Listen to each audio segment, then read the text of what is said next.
Your Honors, good morning. Before we'll start the proceedings today, we'll open it by the ecumenical prayer for the courts, the Philippine National Anthem, and the Supreme Court hymn.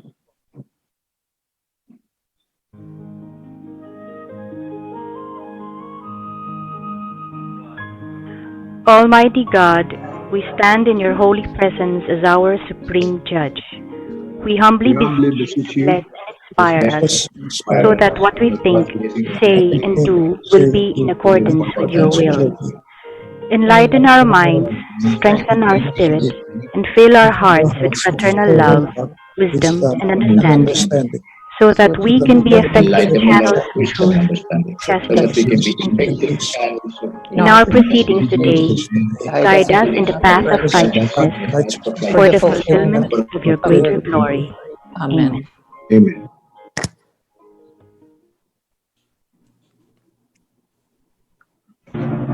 Wayang magiliw, pero sa silanganan, alam ng puso sa dibdib mo'y buhay.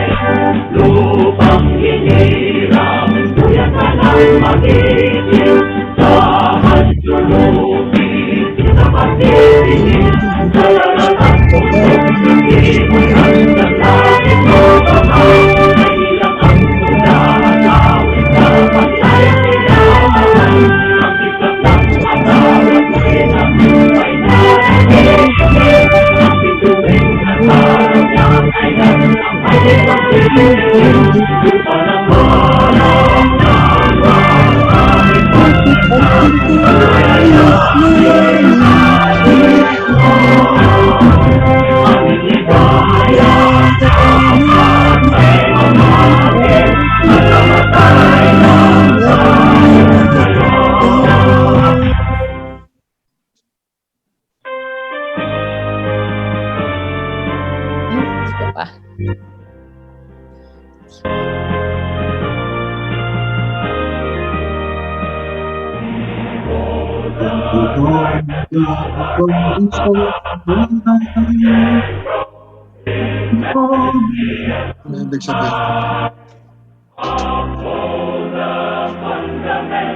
sabihin.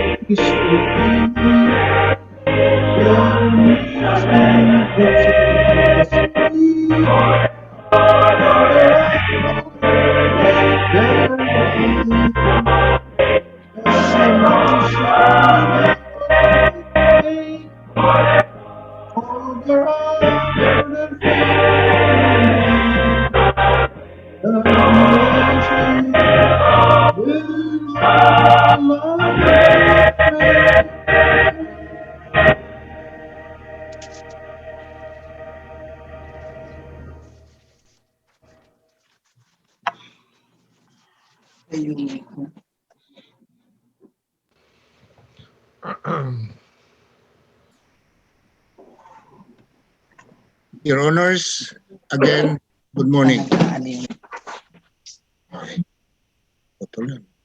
Yes. This is a continuation of the online public panel interview by the Judicial and Bar Council for candidates vying the position of Associate Justice of the Supreme Court, Vice the Honorable Jose Reyes Jr. The panel of interviewers will be headed by the Honorable Chief Justice Diosdado M. Peralta, ex officio chairperson of the Judicial and Bar Council. The Honorable Justice Jose Catral Mendoza, chairperson of the Executive Committee of the JBC and regular member representing the retired members of the Supreme Court. The Honorable Judge Toribio Ilaw Jr., regular member representing the private sector. The Honorable Justice Noel Jimenez Tiham, regular member representing the Academe. The candidates for interview this morning are Court of Appeals Associate Justices Jhosep V. Lopez and Justice Maria Filomena D. SINGH. May I request the candidates to please raise your right hand so that I can administer the oath. Do you swear to tell the truth, the whole truth, and nothing but the truth in this panel interview by the JBC? Yes, I do. So help you God. Thank you. Your Honors, the first candidate for interview will be Justice Joseph Lopez. And the first to interview will be the Honorable Chief Justice Diosdado M. Peralta. Chief Justice, sir.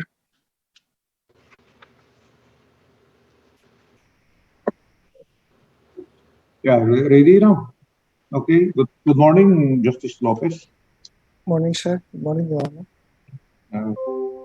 This is I think this is my second time to interview you. Yes, Your Honor. The last time was last year, I think. Yeah, yes, Your Honor. Okay. Now, what is your present rank now in the Court of Appeals? My present rank, I'm a senior member of, I think it's 7th or 8th division. 7 or 8 divisions. So you will be Under the chairmanship of Justice Bruselas, Your Honor. Yeah. So your competitor in this vacancy, Justice Bruselas. Yes, but I have always the highest respect for Justice Bruselas, Your Honor. So you want to be appointed ahead of him. Just trying, Your Honor. So you can probably prove that you are better than him because you're also applying for the same position. Not really, Your Honor. Not really. Okay. So in terms of ranking, you are number what in the hierarchy in the Court of Appeals? Ranking, it's I think it's around 15 or 20. I'm not sure, Your Honor. I've not checked. Okay. Anyways, it's, yeah. So probably 20 or 21 or 22, something like that. Yes, yes. Because you are not yet a chairperson. Yes, I'm not. Yes. But you are aware that under our JBC rules, we give preference to chairpersons. Yes, under the new rules of JBC, preference or preferably they should be chairman of divisions.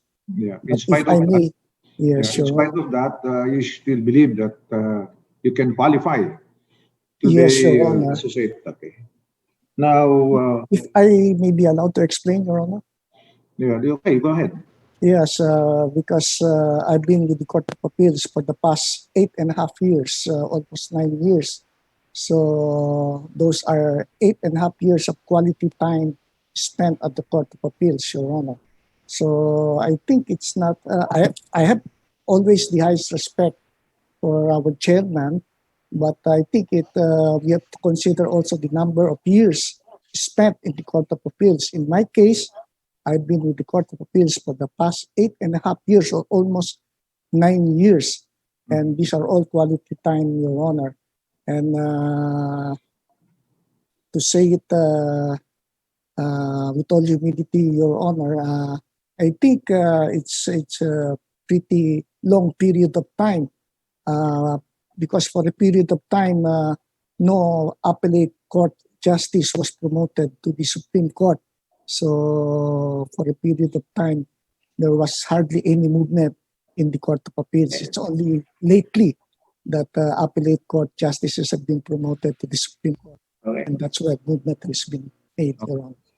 Now, I was looking at your PDS. Your expertise is in criminal law and probably in criminal procedure.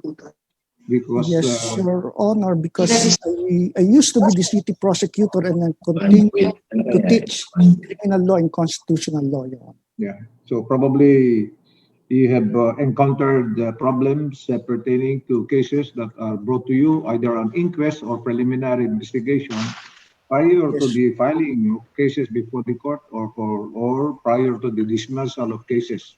Yes, Your Honor. Yes, okay. Now, one of the problems in the first level courts or even in the second level courts will be cases that are filed left and right by the prosecutors. Do you agree with me? In other words, there are so many cases that are filed before the first and second level courts. And based from the data of the Supreme Court, most of the cases that are pending before our lower courts are criminal cases. Yes, Your Honor. I think you're aware of that. Yes, by experience, Especially in the I city, notice, Your Honor. Yes. especially in the city of Manila. And these cases are filed before especially in the second level courts, and if they are convicted, then cases will be brought to the Court of Appeals. Then you also agree with me that there are so many criminal cases that reach the Court of Appeals, especially drug cases. Yes, sir. I agree. And those who are convicted, they go to the Supreme Court. Although the issues usually are questions of fact, the issues that are brought to us are questions of fact which should not be entertained, because the remedy is Rule 45, where only question of law supposed to be raised in the Supreme Court, except those that are penalized with penalties of life imprisonment or reclusion perpetua. So my question is this: what might be the main reason why there are so many criminal cases that are filed before the first level and especially in the second level courts? Because my point is that if there are only few cases that are filed in the RTC, then you expect lesser number of cases on appeal that are brought to the Court of Appeals or to the Supreme Court later on. So in other words, if we limit the number of criminal cases that are filed in the RTC, then we will also be helping the Court of Appeals and eventually the Supreme Court on the heavy dockets. We will be reducing the heavy dockets of the Court of Appeals and the Supreme Court, because there are so many cases that are brought to you to the Court of Appeals on appeal. So give me the reason why there are so many cases that are filed before the first and second level courts. What might be the reason? Well, one thing, the evidence necessary at the level of the prosecutor is only probable cause, Your Honor. And probable cause, you need only reasonable belief that the crime may have been committed and the accused may have been the one who committed the crime. So it's easier to file because all you need is probable cause, Your Honor. So that could be one of the reasons why so many cases have been filed in court. And second, Your Honor, there are so many minor cases being filed, especially in my experience as city prosecutor of the city of Manila. Minor cases like petty quarrels among neighbors, among friends. This could have been resolved at the barangay level only if the barangay have been consensuously doing their job in reconciling the petty differences among neighbors, among friends, among bodies, Your Honor. Then cases would be lessened and less case would be filed in court. Yeah. And those are two instances I can think of why cases have been multiplying and being filed in court, Your Honor. Now, I agree with you on the probably one of the reasons is the lack of probable cause. It is also the observation of some that in the inquest or preliminary investigation of cases, usually fiscals put themselves on the safe side, so that instead of recommending dismissal of Your cases, Honor. or even for further investigation under inquest, they prefer to file the cases. Is that observation correct? Wala si Juan. I think there's something wrong with, Justice Lopez, can you hear Yeah. me? Not Yes. free. Yes. Okay. Yeah. Okay na. Yeah, I can hear you now. Okay, can you hear me now? Did you hear my question, Justice Lopez? Nawawala siya eh. Justice Lopez, your internet signal is low. We'll switch to your other device. Please stand by. Yeah, I can hear you, Attorney Lea. Okay. So you can hear now? You can hear me now? Justice Yes, Lopez? Your Honor, yes. Oh. Yes, Did you- yes, loud and clear, sir. Did you get my last question? Yes, I can hear you, Chief. Yeah, what about my last question? Did you hear my Yeah, last I was not able to get your last question. So my Sorry, sir. question is this, no? Because the threshold of evidence is probable cause, the observation of many is that instead of Yes, sir. recommending for further investigation of cases brought to inquest, they instead file the cases before the courts. And instead of dismissing the cases under preliminary investigation, they file the cases before the courts because they believe that it would be better to file the cases than to be suspected of favoring the person arrested or of the respondent if they will not file the information. Is the observation correct? Wala eh. I think there's something wrong with the Bea? Yes, Mr. Chief Justice, we'll check the other device of sorry, sir. Sorry. Mr. Justice Lopez will switch to your mobile device. Other device? Yes po. Tech, please. Thank you. Okay. Kindly focus lang po. No file. Okay. And may I request Justice Lopez to put on mute mode the other device. Thank you, Justice. Can you hear me po, Justice Lopez? We cannot hear. Can you turn up the volume of your mobile device, Justice Lopez, please? Thank you. And then mute the audio of your laptop device po. Mute. Yeah, it's already muted. Okay, we can hear you already, Justice Lopez. Mr. Chief Justice? Okay. Can you hear me now? Yeah, I can hear you, sir, loud and clear now. Yeah. So did you get my question? Yeah, I was not able to get it clearly. Okay. I will simplify the question na lang, Now, there are cases under inquest where cases are filed, which should have not been filed. They should have been subjected to further investigation in case of dismissal because these are inquest fiscals. But what inquest fiscals do is that to be on the safe side, they just file the cases anyway. The for filing is not available. So did you get my question? Yes, most of the cases before the are being filed instead of subjecting the same for further preliminary investigation. Yeah. Because what they do is that bahala ng husgado. That's what they usually say.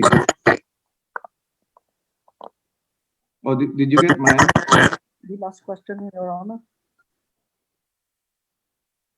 What was the last question, Your Honor?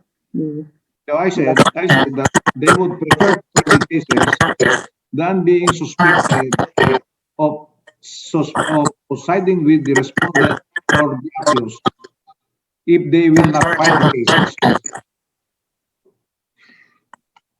Not really, Your Honor. Normally, they would file the case if there is probable cause, but if there is no probable cause, then they would subject the same case for further investigation, meaning it would be assigned to another prosecutor for further preliminary investigation, Your Honor. Yeah. So when the case is filed before the court after the inquest investigation, the following day, normally what the accused do is file for the investigation, which cause other delay before the Yeah. case is filed. For the, Yeah. So that's why even if the case should have been subjected to preliminary investigation, they prefer to file the cases because they want to be on the safe side. Better to file the cases than let the courts decide. That's what they usually do. That's the observation of me, is it not? not really, Your Honor. It could be. Cases have been on the average. I think more cases are filed on inquest before the court instead of subjecting the same case for further investigation, Your Honor. You know, I asked you that question because I remember there were two chiefs of inquests who were harmed and injured, probably because of this. Yes, Your Honor, because some of the inquest prosecutors have been accused of Yeah, kaya nga they prefer to file cases because that is the lately that would be, it would Yeah. seem that would be the Yeah. trend, that it Yeah. would be better to So be do on you the think so do you think that it would be better to change the threshold of evidence instead of probable cause should be prima facie evidence? Yes, I agree with you, Your Honor, that it would even be better if the threshold would be prima facie case instead of probable cause, so Yeah. that the prosecutor had all the opportunity to study the case, Your Honor. Or The finding other, the other observation of me is that even if there is valid defense in a preliminary investigation, even if there is a valid defense in a preliminary investigation, usually the fiscals file the cases because according to them, the defense is a matter of defense which should be decided before the court. Do you agree with me? That's one of the reasons why they also file cases because defense in a preliminary investigation should be presented instead before the court. Exactly, Your Honor. I think that was also my experience. Most of the resolutions of the prosecutors would include a statement that it would be better for the defense to present the evidence before the court instead of deciding it whether or not there was probable cause per your suggestion, or that is a So, prima so in effect, if you want to be on the safe side, better file the cases. Yes, Your Honor. Yeah, that's one of the causes now. If you join the Supreme Court, what remedy are you going to suggest to the court in order to avoid all of this delay that you just mentioned, especially on the threshold evidence of probable cause for filing of cases? Since the Supreme Court has the rule-making authority under the Constitution, particularly Article 8, Section 5, Paragraph 5, the Supreme Court can pass a rule on pleading practice and procedure before all courts. So it may require that instead of using probable cause as threshold of evidence before filing the case before the court, it would be amended to say that it should be a prima facie case before the case could be filed in court, Your Honor. Bakit di na sila mag-file yan? Baka wala na mag-file ng case kung prima facie yan. They really believe in that case. Mr. Chief Justice, sir, your audio is a bit garbled po. May we ask the Honorable Chief Justice to adjust the volume of your laptop po, Mr. Chief Justice. Apologies, Mr. Chief Justice. Okay. Not really, Your Honor, because in fact, if you believe that there is a prima facie case, with more reasons you should file it, because when it comes to the court, all you need is to prove it beyond reasonable doubt, which is a much higher threshold, Your Honor. Yeah. Let's go to another point. Now, under the rules, where the penalty impossible is 4 years 2 months below, then there is no need of a preliminary investigation. That's a provision in the rules of. Yes, Your Honor, although in this Manila, I don't know, it was the practice that all are subject to preliminary investigation. I was trying to change it, but I got some objections from some parties. But I believe if the offense is punishable by 4 years and 2 months and below, there should be no more preliminary investigation. Yeah, yeah. But this has been the practice of the Fiscal's Office, like in BP 22. In BP 22, as long as there's no companion case of estafa, and it's punishable by the length penalty of 1 year is from 3 months, from 1 month and 1 day to 1 year, there's supposed to be no preliminary investigation. But as a matter of practice, fiscals require the respondent to file and answer or affidavit. Is my observation correct? Correct, Your Honor. This has also been the practice in the city of Manila. So even if you say that there is no preliminary investigation where the penalty is 4 years and 2 months, it has been the practice of the Fiscal's Office in requiring respondents in filing counter affidavits. Yes, Your Honor. And then you prepare a resolution Yes, Your for Honor. approval by the chief of investigation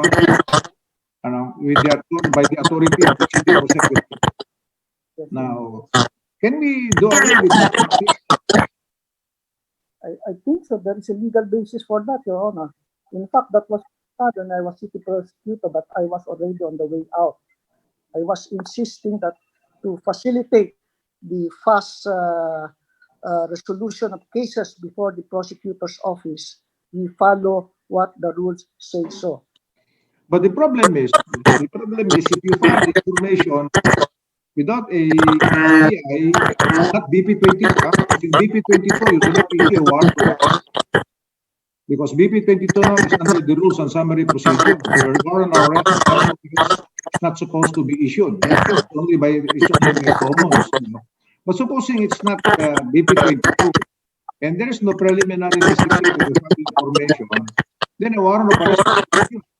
The accused later on will be surprised. He will be surprised because why is it that I have the warrant of arrest and I was not informed by the fiscal this was filed against me? That's also one of the objections of those who are defending the accused. So how do you go about that? Well, one, the prosecutor has all the time to review the case before filing, not because the respondent is not notified about the case doesn't mean that the prosecutor will not read the complaint affidavit anymore. And second, that probable to be determined by the judge himself that it is filed before the judge, Your Honor. So there's really a need to amend the required of evidence in filing cases. Because if that should have been a policy case, then the fiscal filing the case, is filing the case very well. Because the threshold of evidence is prima facie. Okay, now, if we amend the rules of procedure, the criminal procedure, and then we will provide that all those cases committable by the first level court will no longer undergo preliminary investigation. Not only those cases where the penalty is 4 years to months below, but all those cases committable by the first level shall no longer undergo preliminary investigation. Will that be all right? I think so, Your Honor. it could be immediately filed after the prosecutor's review all the affidavits, the complaint affidavit, and all the affidavits of the complaining witness, Your Honor, of complaining witnesses, Your Honor. So it would shorten the time for preliminary investigation and the case be immediately filed in court, Your Honor. After all, it is still subject to determination by the judge if there is probable cause. Okay, now let's look at another point. So you will sponsor or you will move for the amendment of the rules first, change the threshold of evidence to finding from cause to prima facie. The other one is all those cases cognizable in the level court. You will move forward. They will no longer undergo any preliminary investigation anyway. The threshold of evidence is already prima facie. Yes, by all means. Let's go to another point.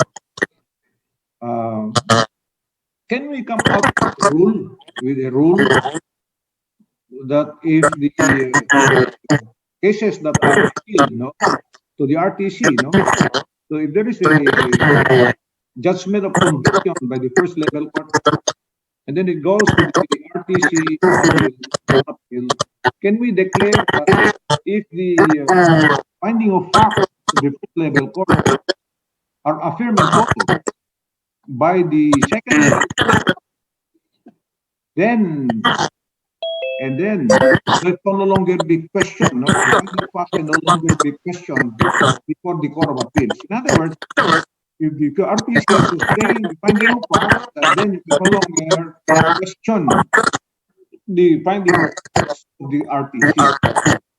Can we do that? Yes, Your So Honor.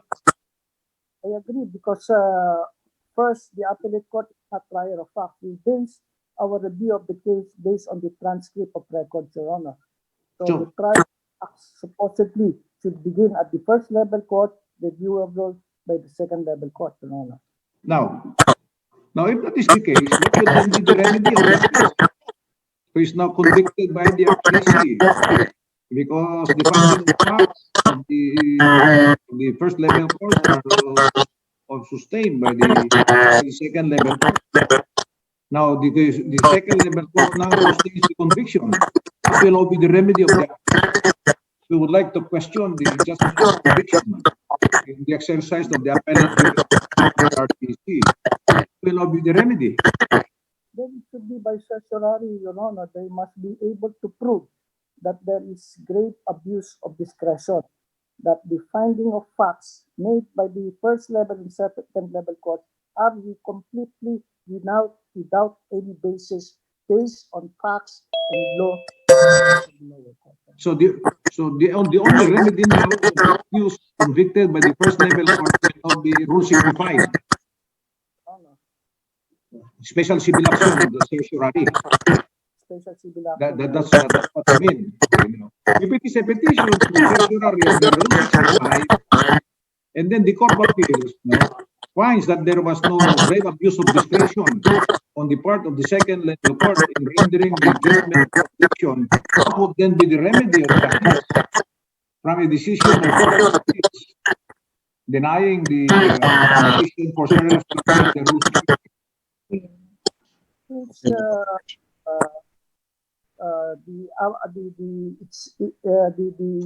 case was What? the case since the was brought to the Court of Appeals as an exercise not of its appellate jurisdiction but of its original jurisdiction, then it may still be subject to review by the higher court or by the highest court of the land. Right. Yeah. My question is simple. Your answer may be correct. I just want to know what would be your opinion. Because this may also flag the docket of the Supreme Court. So, the remedy from the judgment of conviction, sustaining the judgment of conviction of the first level court, according to you, because the finding of fact are final, no, by the RTC, the remedy is to go to the Court of Appeals under 465, Special Civil Action Petition for Cert. Okay? Now, the Court of Appeals said there was no grave abuse of discretion, and therefore, we deny dismiss the petition because it's 265 on the ground that there was no grave abuse of discretion, rendering the judgment of the RTC. So, if the petition is dismissed in the Court of Appeals, what would then be the remedy of the accused to question the decision of the Court of Appeals in going to the Supreme Court? Well, it could be by appeal or another case of certiorari. Yeah, that is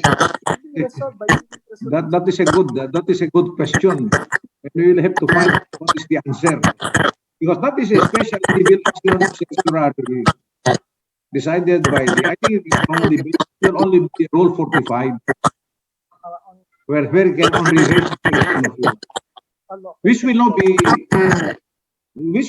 issued to decide, because in a Rule 45, the only issue that you can raise is question of law. Correct? So that is one way. That will be one way of declining the Supreme and also the Court of Appeals. Okay. Got it? Okay. Now my last concern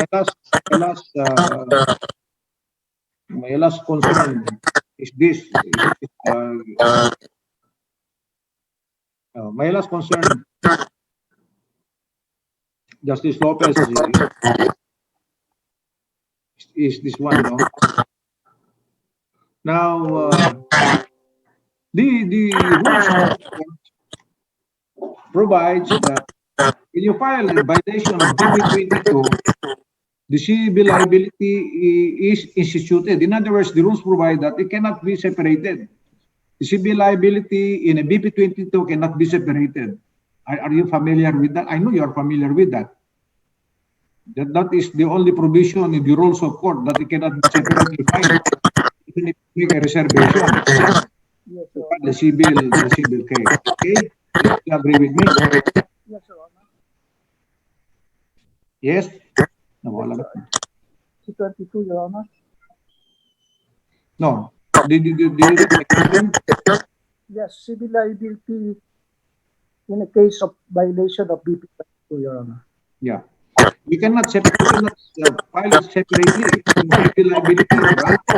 Yes, it's automatically filed with the criminal case, Your Honor. Not that we have a mediation. Meron tayong mediation in criminal cases, BP 22. Do you think that provision is still a good provision, considering that we have no mediation? Yeah, when it comes to mediation, Your Honor, in fact, when the criminal case is dismissed, the civil case on the civil life may continue to prosper, Your Honor. May even be to the higher court, Your Honor. So there is no problem if it is a subject matter of mediation. Yes, Your Honor. Yeah, okay. So that's all, Justice.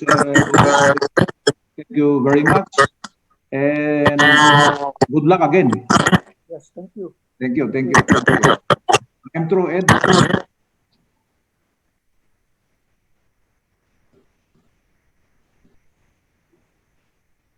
Thank you, Mr. Chief Justice. Hello, Attorney Aricheta. We'll try to Yes. fix the audio first po muna, sir. May we request Justice Lopez to switch to the main device po? Yes. We'll switch back. So how do I switch? Then, okay na po, Justice. And then kindly unmute your mobile device. Unmute. Kindly put on mute mode. Sorry, Your Honor. Unmute. Mute. Thank you, Your Honor. Attorney Aricheta. Thank you, sir. Yes, Attorney Lea. The next to interview the candidate will be the Honorable Justice Noel Jimenez Tiham. Justice Tiham, sir. Thank you, Attorney Ed. Good morning, Attorney Joseph, how are Sir you No today? Audio. Oh, okay. How are you today? Yes, okay, Your Honor. All right. You are 57, 57 years. 57. If you are appointed to the Supreme Court, you will be staying there for the next 12 years or so. 30 years. I pity you if you are appointed because you will have no social life if you are appointed to the Supreme Court. You're still single, correct? Yes, Your Honor. Yes, Your Honor. You're still single. So you will not have also a love life when you are in the Supreme Court. I suppose, Because Your Honor. what really is your motivation to go to the Supreme Court right away, considering that you are only 57 years old? Well, frankly, Your Honor, that is the dream of any lawyer to reach the Supreme What Court. is your motivation? First, there is the dream of any lawyer, as you were saying. If we don't get it, we sleep and continue dreaming. So you start dreaming when you're still young, because you might not be able to dream anymore. I'm just surprised. How come you did not apply for the position of presiding justice of the Court of Appeals and instead opted to apply as associate justice of the Supreme Court? Why is it? Why? Like that? Because there are more seniors than I am who can administer the Court of Appeals better than I do. Because in the case of a presiding justice, you must be mature enough to be able to control and supervise all the 69 justices of the Court of Appeals, Your Honor. I may not be able So to you're do that, Your saying Honor. you may not be qualified to be presiding justice of the Court of Appeals, but you are convinced that you are qualified to be associate justice of the Supreme Court. Is that what you're saying? Not really qualified.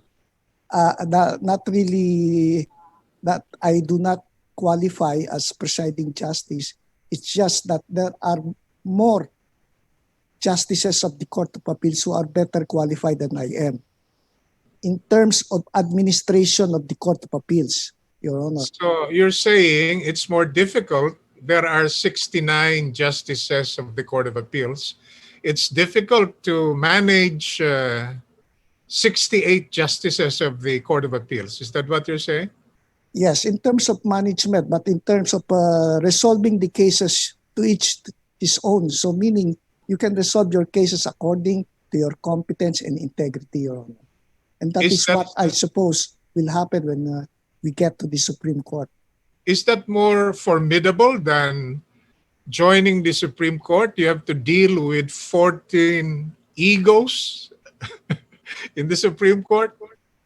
But you don't have to supervise the 14 other justices of the Supreme Court. You decide on your own and let the case be decided by the body as a collegiate body, Your Honor. Let me correct you on that. When you Yes. join the Supreme Court, you do not decide on your own because it's a collegial body. So if a case is assigned to you, it is your responsibility to convince the NBank about the propriety of your recommendation with respect to that case. All right, let me go to current events.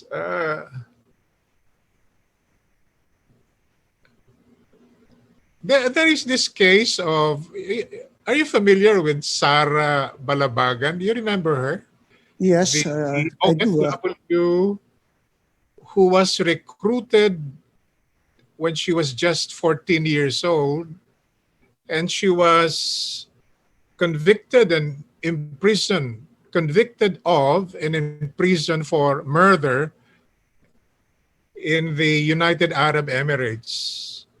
Now, through the initiative of then Ambassador Roy Señeres and the intercession of the Philippine government, the sentence was reduced to just 1 year and 100 lashes and the payment of blood money. She was released in 1997. Now, I asked you this question because recently a few days ago, she came out through social media and she made a public disclosure that the broadcaster Arnold Clavio is the father of her eldest child, 21 years old child.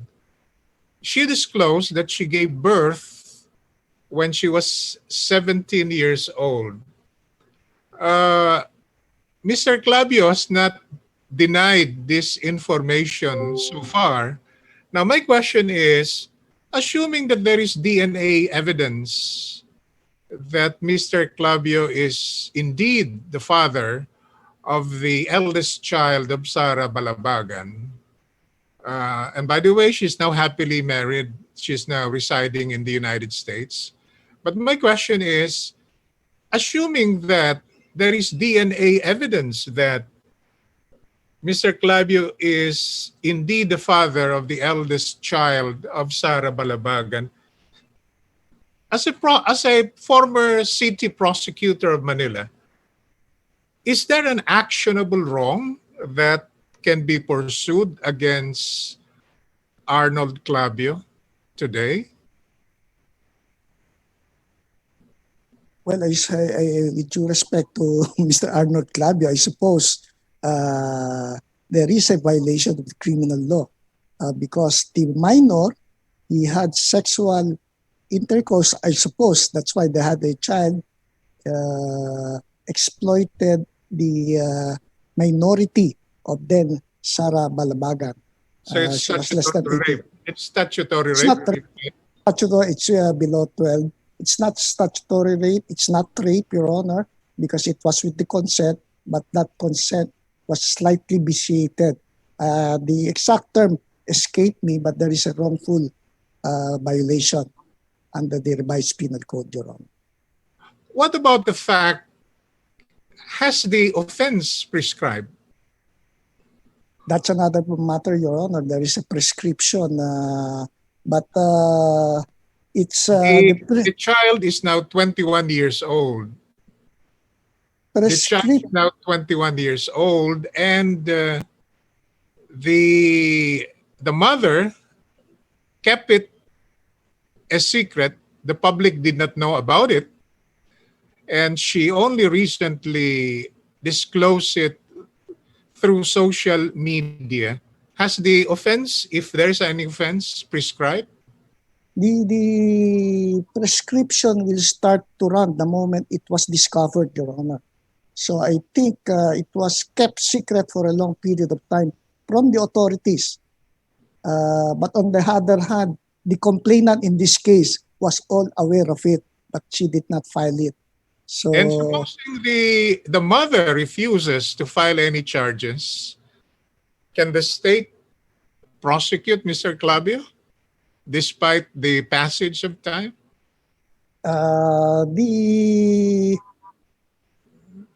It must be with the consent of the victim, Your Honor. It has remained a private crime, I suppose. Unlike in rape, rape was amended that it's now so a public crime. Hypothetically, what offense, what crime will you charge Mr. Clavio? Hypothetically, only for purposes of academic discussion. The exact offense I cannot recall, Your Honor, but there is if there is moral influence exerted on the minor to have sexual intercourse with her, that would constitute a criminal offense under the revised penal code. And But if there is no cooperation from Sara Balabagan, can you still proceed? Can the state still proceed with the prosecution of Mr. Clavio? Hypothetically. If she was a minor at that time, the state could have intervened. But right now, the offense was not filed, and more than 20 years have lapsed, or even 30 years. So I suppose it should not be, the state could not intervene anymore. First, because Sarah is not a minor anymore. And second, substantial time have lapsed already, Your Honor. So you're saying the non-disclosure, the lack of public knowledge did not suspend the running of the prescriptive period. That's Since what- this is a private crime, it need not be discovered by the authorities. The crime is the prescription starts to run from the moment Sara Balabagan became aware of it, Your Honor.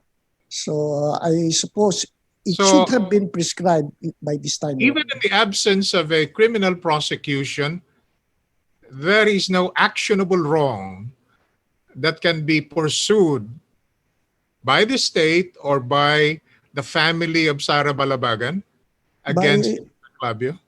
For civil damages, Your Honor, but not criminal liability. Civil liability because at that time she was a minor and the minor was taken advantage of by exerting moral influence on her by somebody who is as popular as he was and he. All right. Another current event is U.S. serviceman Scott Pemberton. You remember him, correct? Yes, Your Honor.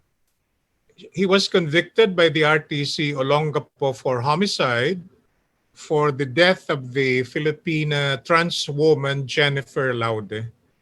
He was sentenced to 6 to 10 years in prison.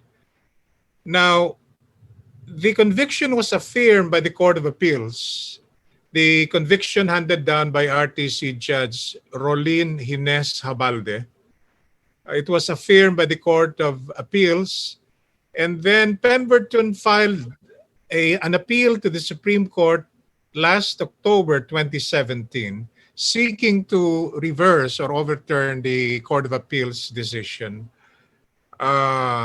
Recently, the lawyers of Pemberton filed a motion with the Supreme Court withdrawing the petition for review. My first question is, can Scott Pemberton avail of the good conduct time allowance? And can he be released? Yes, Your Honor. As long as he agreed from the time he was put in detention, he agrees to the application of the good conduct time allowance, and he has all the necessary prerequisites so that the same could be applied to him. All right. My next question is, do the Filipino people have an inherent right of revolution? I used to be a student of political science. People always have the right to stage a revolution if they do not agree. But that is outside of the Constitution. So if the revolution will not be successful, they will be held liable for rebellion and some other charges under the revised penal code. But if it becomes successful, it becomes a de facto government and they can constitute as a de jure government later on. You know. What is your understanding of a revolutionary government? What is your understanding? Revolutionary government, it's functioning outside of the Constitution, Your Honor. So there is no Constitution. Some laws still continue to apply, but they are working outside of the Constitution. Can the president declare a revolutionary government? Can the president declare revolutionary government? Technically, yes, Your Honor. On what basis? On what basis? If he is working outside of the Constitution, because it's outside of the Constitution does not allow it. There is only change of government through elections as enunciated in the Constitution.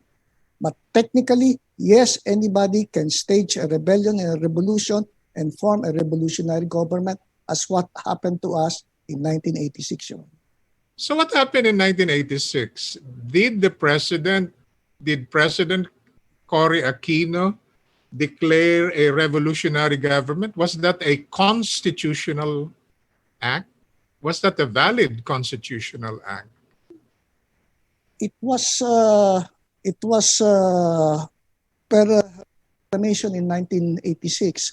She formed a revolutionary government, and on the basis of which she asked a team, the Constitutional Commission, to form a new constitution, Your Honor.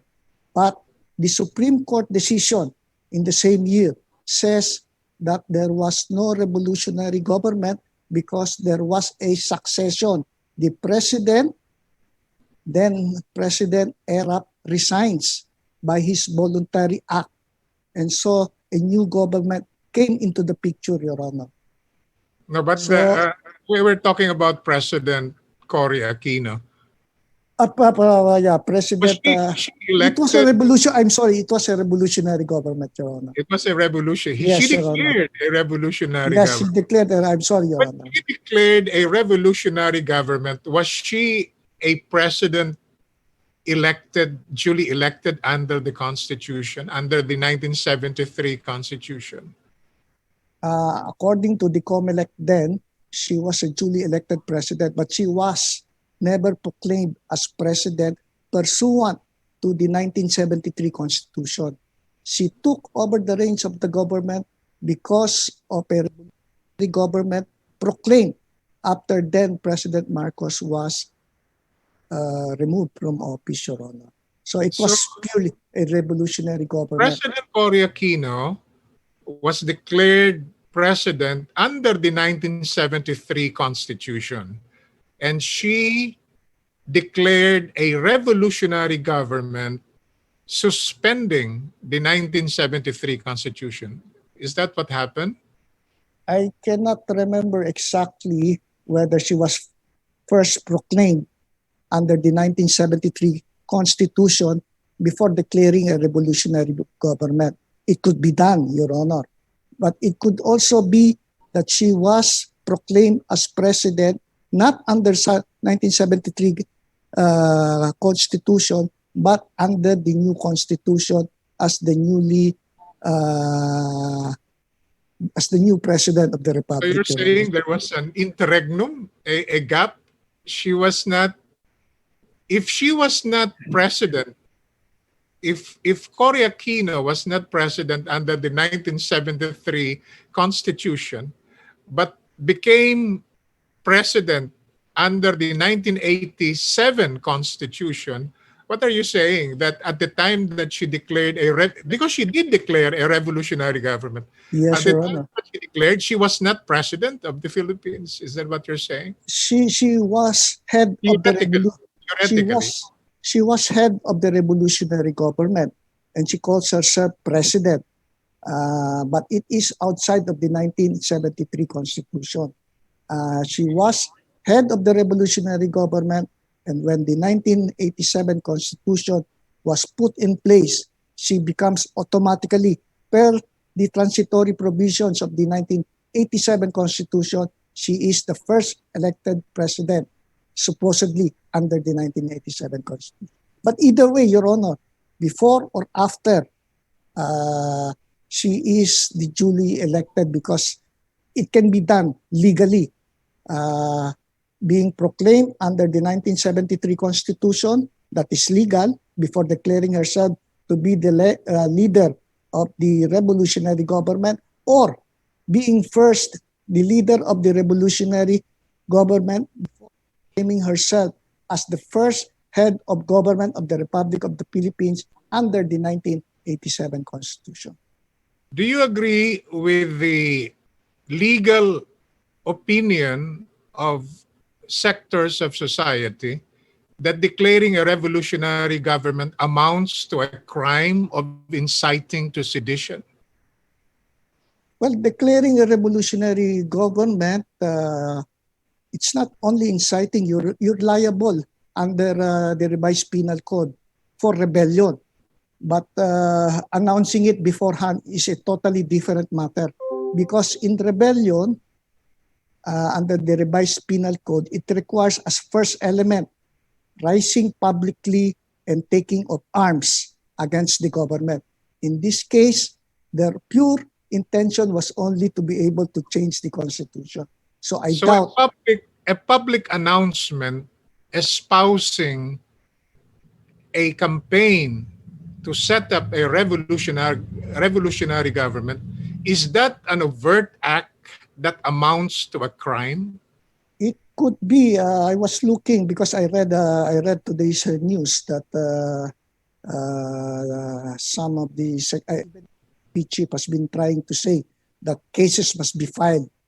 It was Secretary Lorenzana who was saying that cases should be filed against those who were calling for a new revolutionary government. But they cannot be, they could not be charged for rebellion or sedition, not even inciting to rebellion or inciting to the sedition, but probably utterances that they would like to constitute a revolutionary government, Your Honor, which is a minor offense. I think it falls under Article 154 of the Revised Penal Code, Your Honor. Does the Filipino people have a sovereign right to change the government? It's not within the Constitution. This was pursuant to the French Revolution, Your Honor, that people, as a sovereign people, have the right to change their government, but it is outside of the Constitution, Your Honor. So they are working outside of the... Can change their government. Yes, Your Honor. They change their government. They can declare a revolutionary government. Correct? Yes, Your Honor, but that is an extra constitutional and extra legal means, Your Honor. And they can suspend or set aside the Constitution if they it become is the sovereign will of the people. if correct? they become successful, Your Honor, in overthrowing the government. If not, then yes, Your Honor. When they set aside the Constitution, from where does their sovereign right emanate or come from? It's not from the Constitution. Is that a natural right?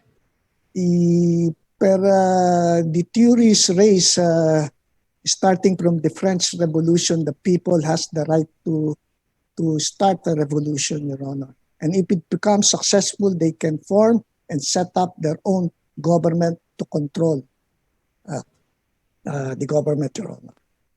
All right. My last question is, do you want an easy or a difficult question? Easy, Your Honor. All right. My last question is, the IATF restrictions on quarantine and on movements, is it fair that with respect to churches are limited to only a few parishioners, presence of only a few parishioners, probably 10 to 20.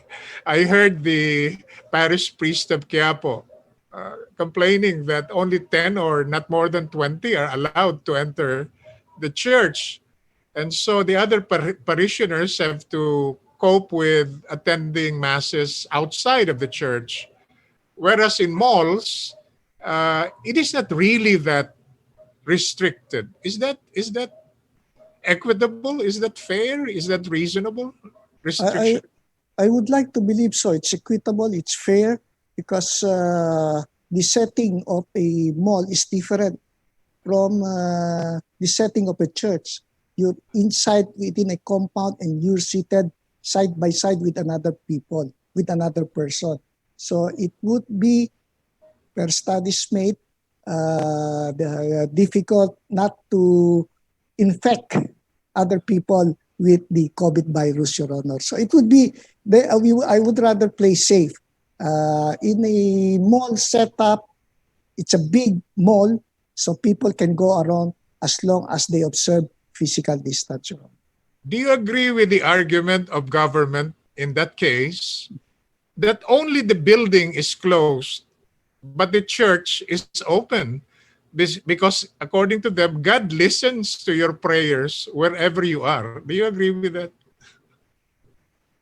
Yes, so you can pray outside, you can hear mass on the internet. We have all the available means now, of But course.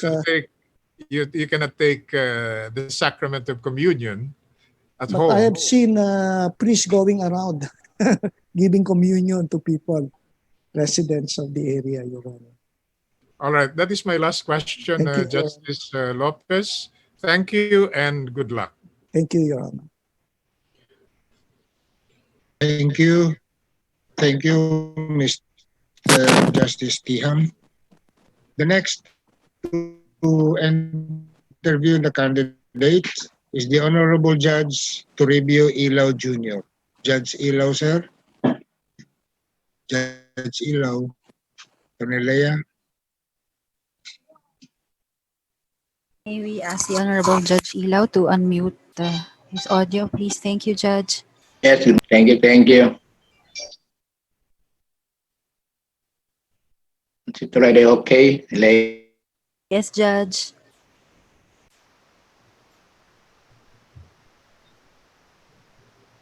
Judge Ilaw, can you hear me po? Yeah? Can, Okay. Yes, Judge. Okay na po. okay na? Okay. Yes, Judge.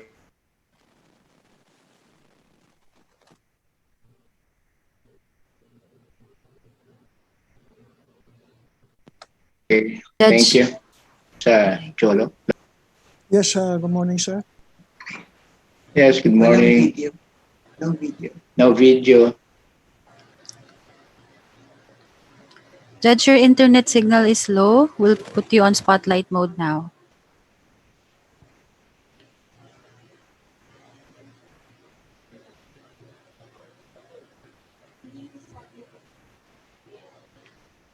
Judge Ilaw, can you hear me?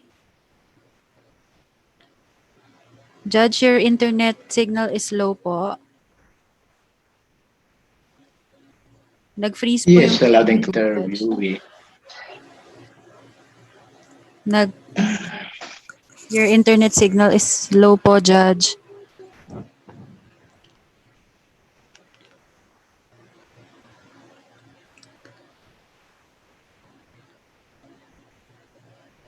Apologies, Your Honors. We're trying to address the technical difficulty.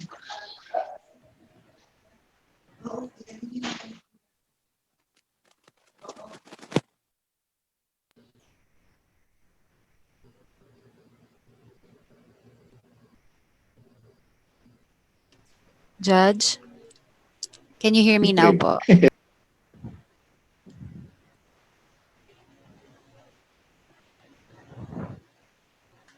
Judge, will try to address the technical difficulty. May we ask the Honorable Judge Ilaw to reset his laptop device so we can stabilize the internet connection po.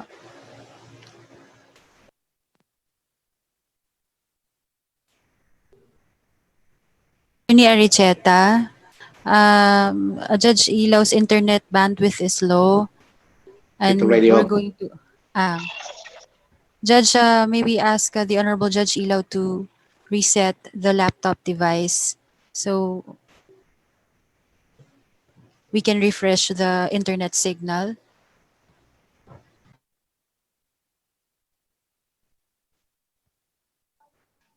Attorney Aricheta, we have asked the Honorable Judge Ilaw to reset his laptop device. With your permission, Your Honors, while waiting for the Honorable Judge Ilaw, may we proceed to the next interviewer, Your Honors? Or should we wait for the Honorable Judge Ilaw? Okay.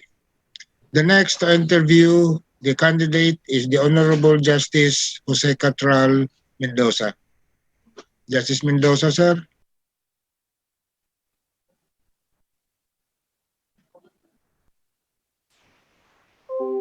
May we ask the Unmute. Honorable Justice Mendoza to unmute his audio? Thank Yeah, you, it's Justice. already unmute. Thank you, Justice. You cannot hear me? It's We can already hear you na unmute. po. Ganon. Loud Oh, and clear na sorry. po. Thank you, Justice. Sorry, I had to change room. Uh, Justice Lopez, Yes, I morning, sir. already interviewed you before, so very few questions, follow-up questions.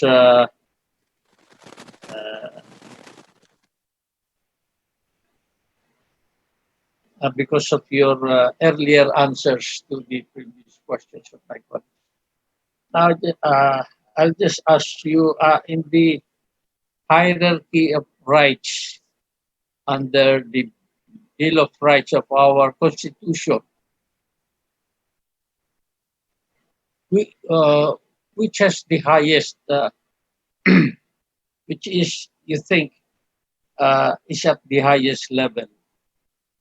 I think since it falls under Section 1 of Article 3 on the Bill of Rights, I suppose it is the right to life, liberty, and property. Your Honor. Yes. Yes. How about religious belief? Yes, it's a given priority. It's part of the Bill of Rights under the Constitution, Your Honor. Yes. Between the property rights of a person and its right to religious belief, who is given priority or privilege. Well, in many instances, the Supreme Court sustained the right to religious freedom, Your Honor, vis-a-vis the right to property, Your Honor. Yes, that was initiated in the case of Victoriano versus Elizalde Rope workers. Yes, Your Honor. Now, in the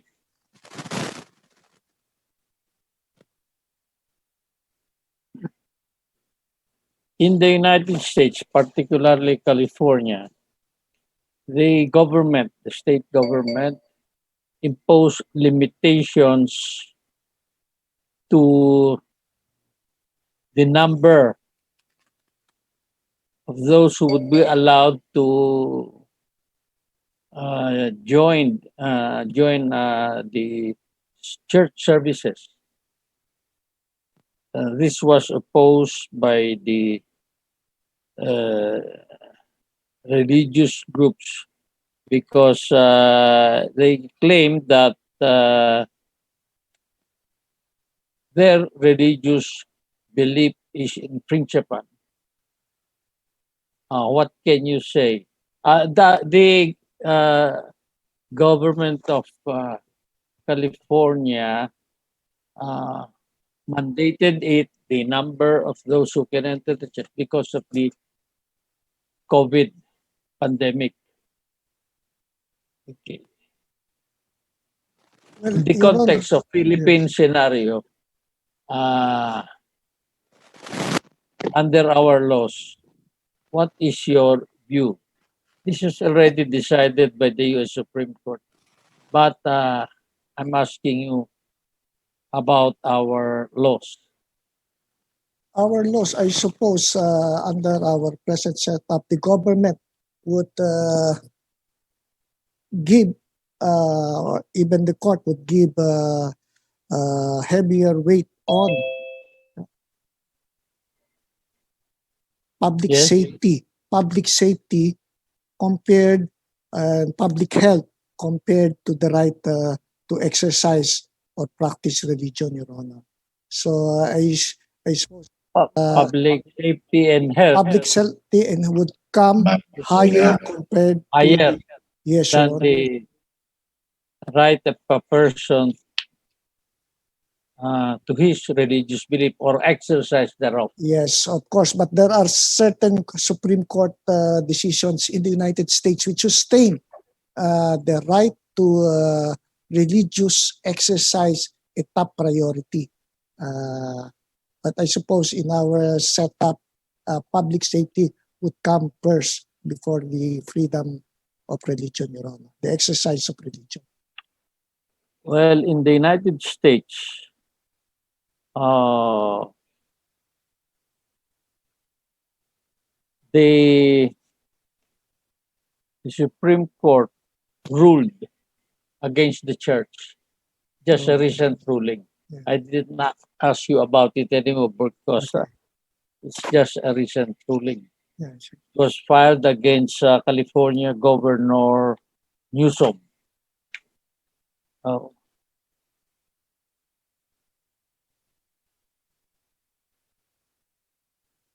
Do you know the case of Espinosa versus Montana in the U.S. also regarding US, religious belief? not exactly, Your Honor. Can you give me a little of the facts, Your Honor? Well, Montana legislature established a program that grants tax credits to those who donate to organizations that award scholarship for private schools. They introduced a provision prohibiting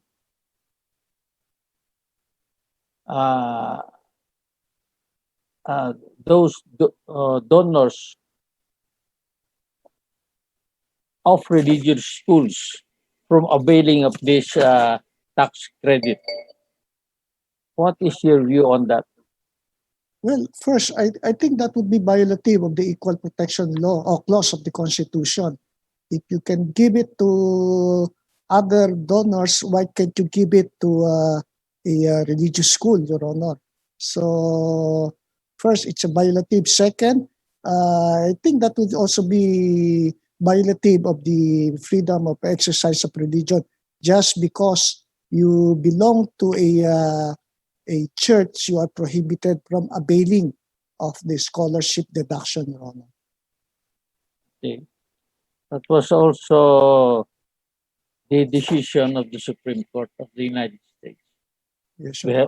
have almost the same, although they prohibit certain church activities in public schools. May the court pass judgment on the sincerity of a person's religious belief? Because some Christians who want to marry again, could they convert to Islam? Can the court, then he is charged with bigamy. Can the court pass judgment on his sincerity? Well, that is very difficult to answer, Your Honor, but I suppose Because you're a political science graduate and a law graduate. as part of your yes, I know Your Honor is also a graduate of Poli Sci from UP, Your Honor.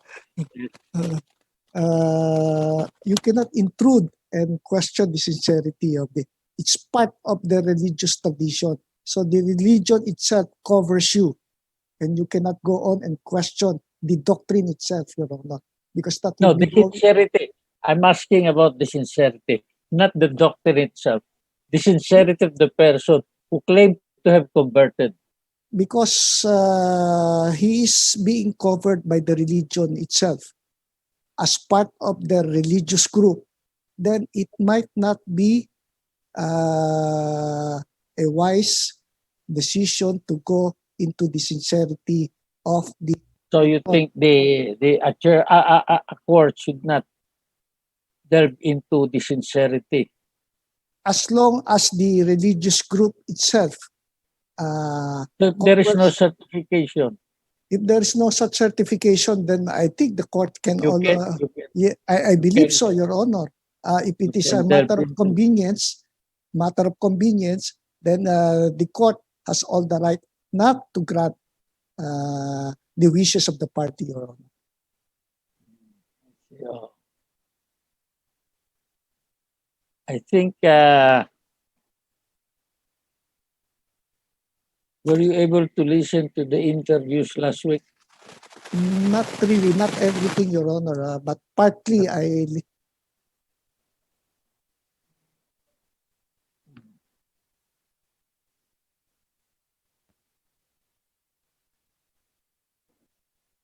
Yeah.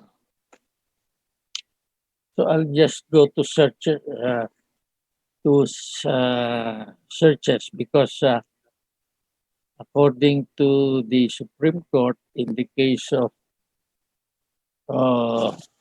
People versus Sapla, the right to privacy is one of the most cherished rights, and it occupies a higher space than other rights.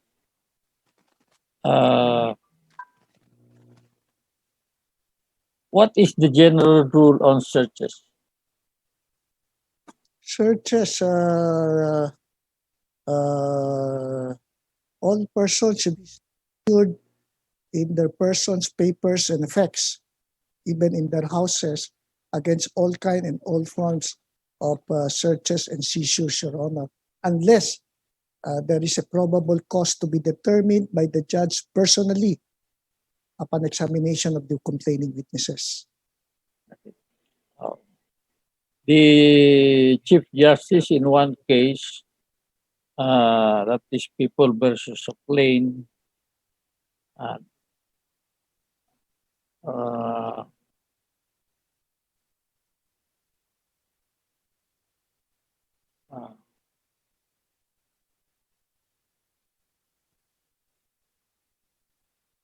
in one case ruled that the search on the person and the things of the passenger were declared valid because there was it was valid because consent was given. That case was People versus Oclain. I think you have heard of it. What are the two instances mentioned in that case, or two situations mentioned in that case, which involved searches, and was the ruling of the Supreme Court in each case, in each situation? Well, as far as I can remember, I have read it a long time Yes. ago, Your Honor, but what I can remember is public safety is given premium in airport and seaport. Yes, yes. What I'm asking are the two situations. Situation The before court ruled that before, the yes. consent there was consent given, so the search was valid. I'm just Before- asking the situations, the two situations mentioned in that decision. Before you go in, there is what we call the X-ray inspection, which is not intrusive. It's not an intrusive search, but once they find some doubts, something inside the luggage, the bag, then there is probable cause to make an intrusive search, Your Honor.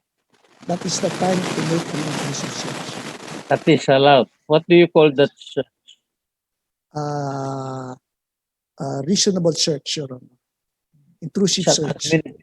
allowable administrative search. Yes, Your Anyway, administrative what search, is the yes, Your Honor. second situation? Going to the plane itself, Your Honor.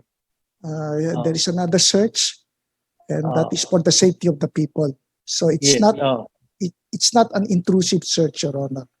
So Non-intrusive it's allowed search. also. So It's also allowed for the safety of the plane and the passengers within the plane. I suggest you review the case again. Yes, Your Honor. In that case, the court said that it's no longer allowable, but because there was consent, it was allowed. So it falls Anyway, under the exception. what about the searches in Saluday? Do you remember? In Saluday case, the Saluday one versus- decided by Justice Carpio, Yes, yes. Yeah, it talks about the right against unreasonable search is not Yes. on the place but on the person, because he has the expectation of privacy. So it follows him wherever he goes, Your Honor. So not because it is a public place, there is no right to privacy. Because as long as you entertain expectation of privacy, you have all the right to enjoy your right to privacy and against all unreasonable searches and seizures. Again, there were 3 instances where warrantless searches were allowed. There were 3 instances. What are those 3 instances? In that case, before you board, in this case, I think it was a bus, Your Honor. Before you board the bus, there is an inspection before just to make sure that you are not bringing in something to the bus. Then while in transit on checkpoint, Your Honor, the public officer can come in to the bus and check your luggage. And upon exit, Your Honor, in transit, and the other one is on checkpoint, Your Honor. There were 3 instances. What was the last? Before you exit the bus, Your Honor. Oh, before you ride on the bus. Before you ride on the bus. That was the third instance. Oh, anyway, you're a former prosecutor. You also read about People versus Sapla. Is it Sapla? It's a very recent case, Your Honor. It's all over the newspapers, Your Honor. Yes, yes. Oh, what was the ruling there? Tips given, unverified information given by tipster will not constitute probable cause to make a search on the person, Your Honor. What is the effect of that ruling on this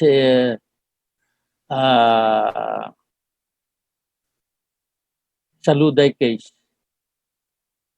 It has not totally changed the ruling, Your Honor, but there is a semblance of some changes made with regard to the original ruling in the case of so the Saluday case, was there a modification? Yes, because in Saluday case, it involves a there was a modification of the ruling. A little modification, but there is a distinction between the two. What is that little modification? If there was a modification. Because in the Saluday case, it involves. It was not abandoned. Not totally abandoned, Your Honor. So modified only. Modified only. What is the modification? Because in the Saluday case, is a grenade, a gun, and other explosive materials. While on the Sapla case, it involves drugs. So in a Saluday case, the court says that there is a non-intrusive search first before to determine if there is probable cause to make an intrusive search. But in the, that was the modification? In the Sapla case, difference in the fact. That yes, is a difference in the fact. But no? in Sapla, yes, Your Honor. In Sapla, there is right from the beginning there must be probable cause before you make any search. In those 3 instances, in transit, Your Honor, in transit. Probably transit. Because it was applied in transit, the inspection was done inside the bus, Your Honor. So this, in your view, the Saluday case was affected, was modified. No longer the prevailing doctrine. Or do you consider it to have been abandoned?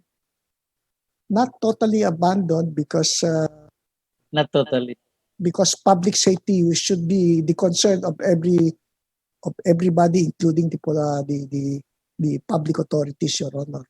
Okay. Otherwise, we cannot check if there is any bomb existing in the bus or what.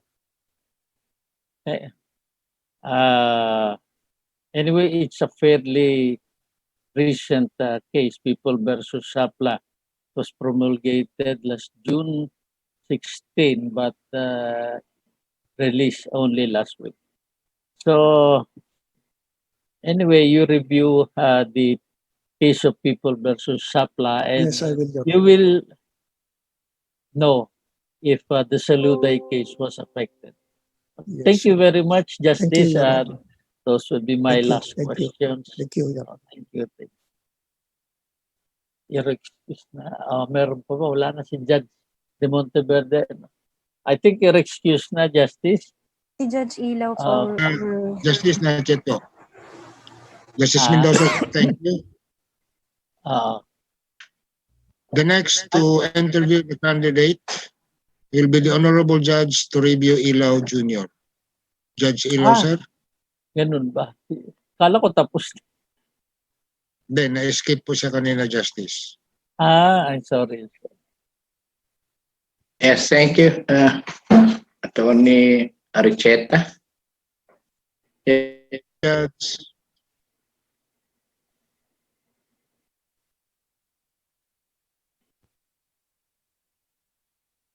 Yes, good morning, Justice. Are you still there? Yes, Your Honor. Good morning, Your Honor. Yes, good morning. Morning po. Sorry, everybody has a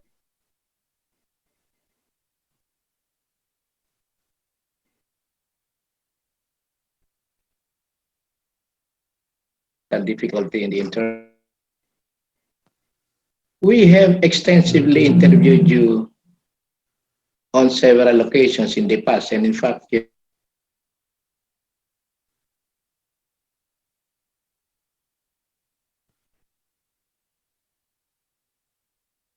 you've been nominated to us. Hello. Hello.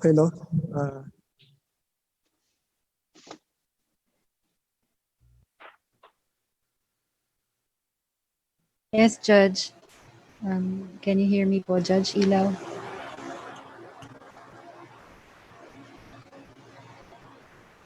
Hello. Judge Ilaw? Yes, Judge Ilaw. Yes, Justice Lopez. Yes, Your Honor. Sorry, okay.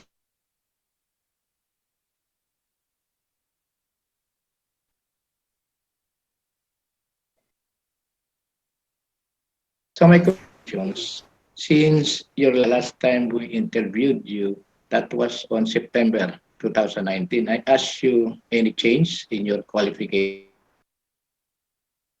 Well, Your Honor, I continue to teach. In fact, this coming semester, which will start by the first week of September. And you mentioned you were under. Hello? Yes. So how are you today? Yes, I'm good today, Your Honor.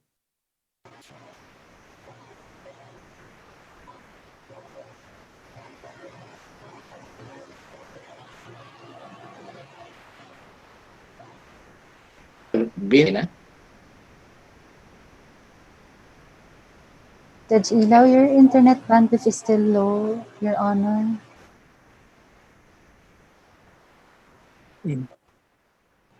Mahina. Hello? Bandwidth is low. Yes, Your Honor. Your Honor, Tony Judge, Lea, can am I you hear saying? me? Yes, Judge Ilaw, your internet signal is still low, Judge. But can you hear me, Judge?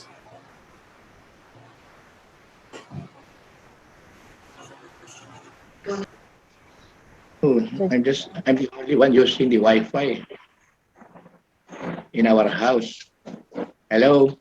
Yes, Judge. Hello? We can hear you now, Nadidinig na. Judge. Nadidinig na.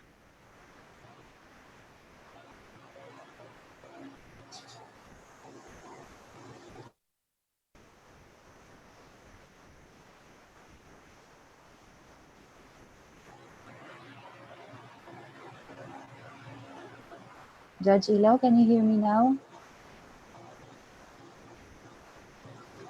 Judge?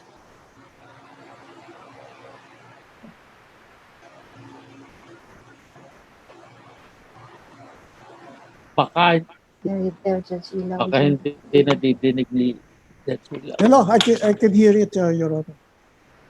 Judge Hindi, si Ilaw? Judge Ilaw. Ay, Maybe wala it's po. Judge Ilaw. Oh. Oh. Judge Ilaw, nawawala po yung video ninyo, Your Honor. Medyo nandiyan, kita. Um, Baka hindi tayo nadidinig. Judge, can you hear me po? Your internet, your network bandwidth is low, Judge Ilaw.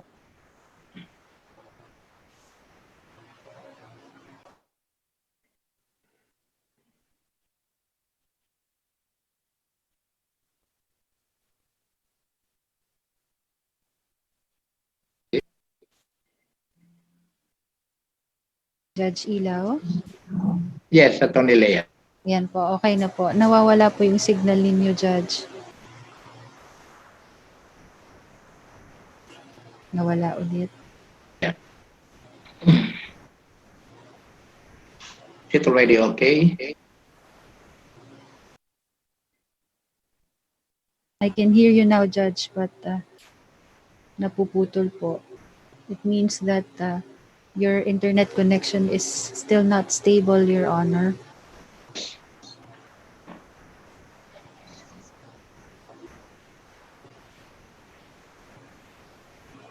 May I ask the Honorable Judge Ilaw to move the cursor on the screen?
1.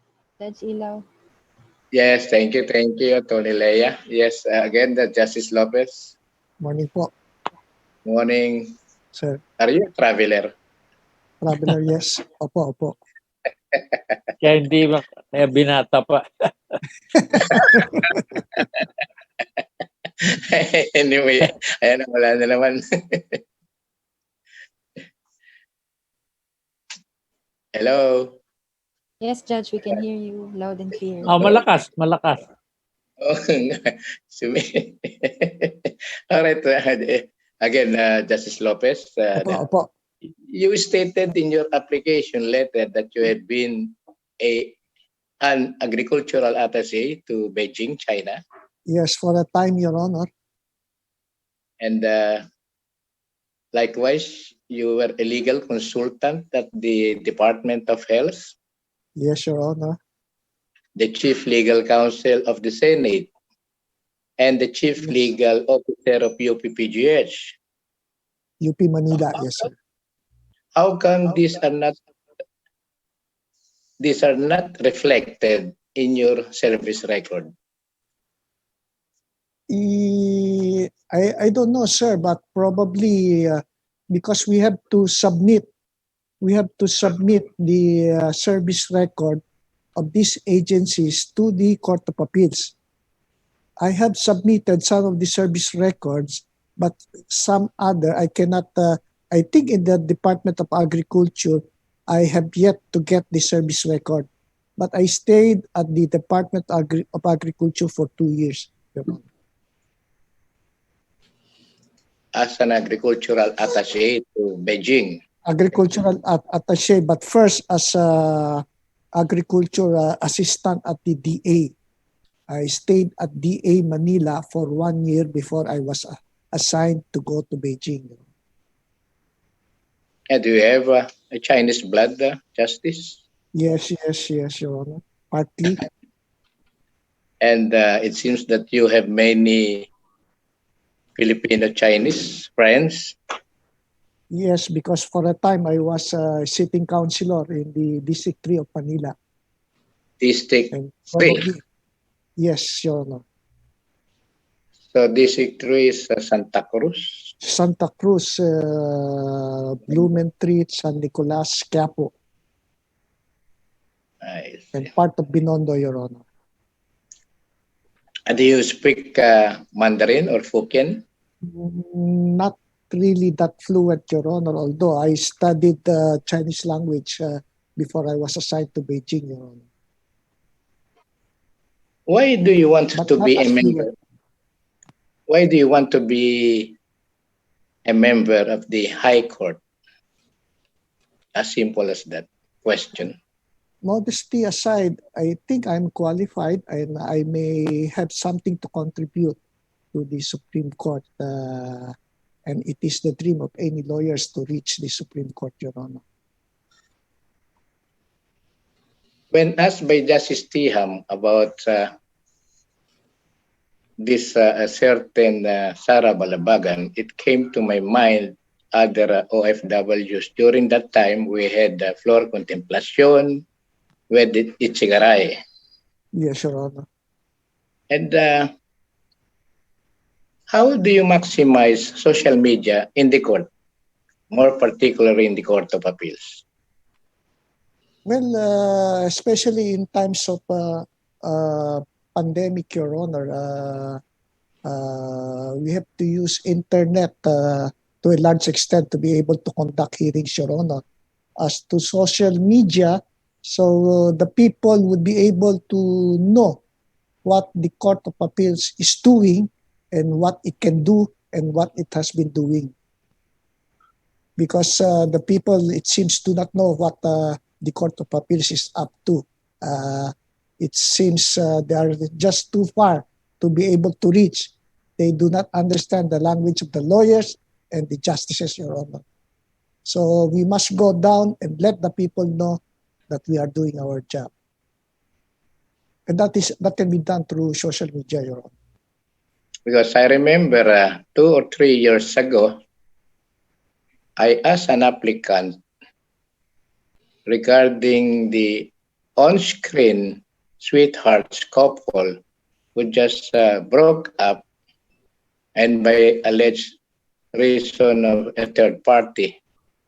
Now, no less than a member of the highest court, a magistrate, tweeted and stated, is it worth? Are judges, magistrates supposed to indulge in social media regarding that? Because I remember a case that, yes, please, Tangan.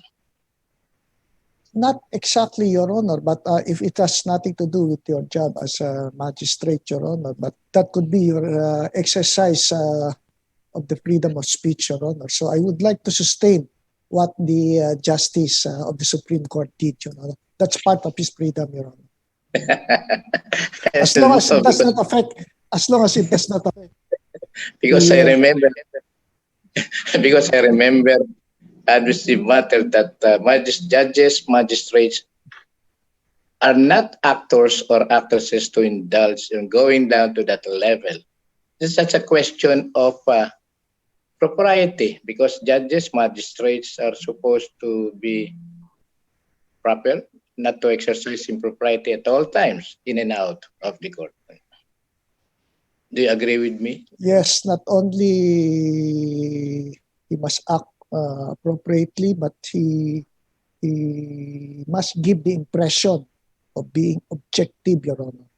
So I suppose they should not be involved, but there is a very thin line between freedom of expression and so I give the benefit of the doubt to the magistrate, Your Honor. All right. And going back to the question of our boss, Chief Justice Peralta, what was your ranking or your ranking in the Court of Appeals? I am the senior member of Division 7, so I suppose 17 plus 7, it's around 21, 22, 23, or 24. Not lately in the Court of Appeals is fast. So I can't remember, just a little time ago, I was in the junior member and all of a sudden in a few months' time or a year's time, I was already a senior among senior members.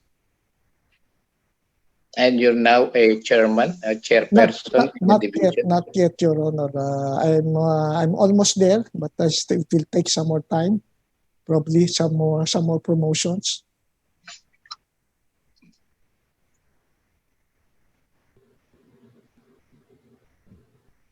And you've been 3 times a consular, a prosecutor, a chief prosecutor in the City of Manila, Your Honor. Yes. And even connected with the city legal office. Yes, Your Honor. So what do you consider your greatest contribution to the country and the Filipino people? To the country, Your Honor, I've been with the government from the time I was studying law. I was a working student at the UP then. I was working for the UP Institute of Judicial Administration. So at that time, we were conducting seminars for judges and justices. It is the predecessor of now PhilJA. There used to be no PhilJA at that time when I was a student. It used to be IG. From that time, I suppose, I have made some little contributions for the country. From the time I was a working student, I became a lawyer of the Senate, the chief legal counsel, in fact. I became the city legal officer of Manila. I became city prosecutor, counselor for 12 years, in fact, Your Honor. And right now, I'm appellate. So all these years, I have been working for the government, and my vast experience from the different branch executive. I had experience also in legislation since I was Councilor of Manila, even to diplomatic corps. Although officially we're not part of the diplomatic corps, I was part of the Department of Agriculture, but I worked with the diplomatic corps at the time. So all years devoted to the government service. what have been your positive administrative experiences? Administrative, Your Honor, when I was city prosecutor, under my supervision are 140 prosecutors of the city of Manila, from young to old, and under me are staff consisting of more than 200, Your Honor. So all in all, at that time when I was city prosecutor, under my supervision, administrative concern are 350 people, and I think I was able to do well as city prosecutor. So relates to administrative matters. At the same time, I decide on the cases filed before the prosecutor's office. That had been your positive administrative experiences. Yes, How Your Honor. about negative administrative experiences? Administrative, Negative. not that I none that I can think of. Although as head of the office, Your Honor, if there is any prosecutor who has been the subject of a administrative complaint, normally they include the city prosecutor, even though I was not part of the among the panel of prosecutors who decided on the case. I was being sued only as head of the office. I did not sign it. I have no signature on it. I did not participate in the proceedings, and yet I have been part of the administrative case. That is only the downside of being the head of an administrative agency. Do you consider yourself lucky, Justice? Yes, I'm very much blessed, Why? blessed by the Lord, because I have continuously worked. I've never been out of work. From the time I started with the prosecution office, from the time I was a working student at UP up to this time, I have continuously worked for the government.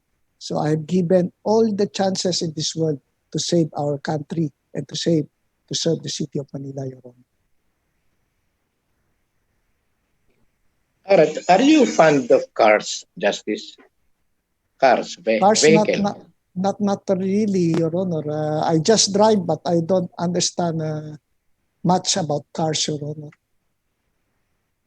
About what kind of vehicle are you interested in? Not really, no, Your Honor.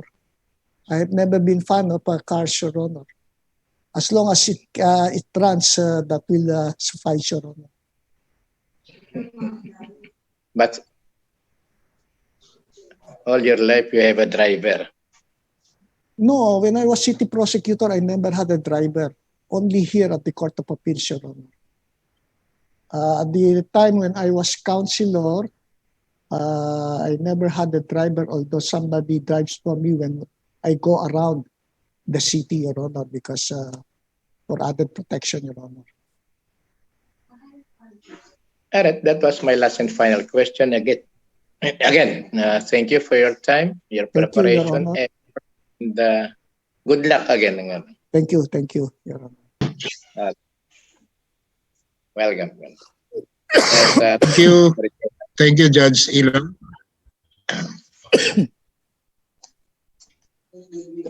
That concludes the interview of candidate Justice Jhosep Lopez. Thank you, sir. Thank you. Your Honors, Thank you. the next candidate for interview will be Court of Appeals Associate Justice Maria Mena. The first to interview candidate will be Justice Joel Jimenez Tiham. Justice Tiham, sir. Thank you, Attorney Ed.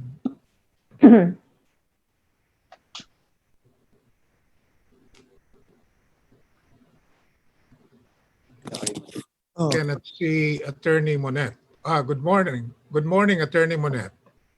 Good morning, Justice. You are 54 years old. Yes, yes, Justice. Are you not worried that if you are appointed to the Supreme Court, you will be cocooned in the High Court for the next 16 years? No, not really, Your Honor, because that has always been my life since I became a judge.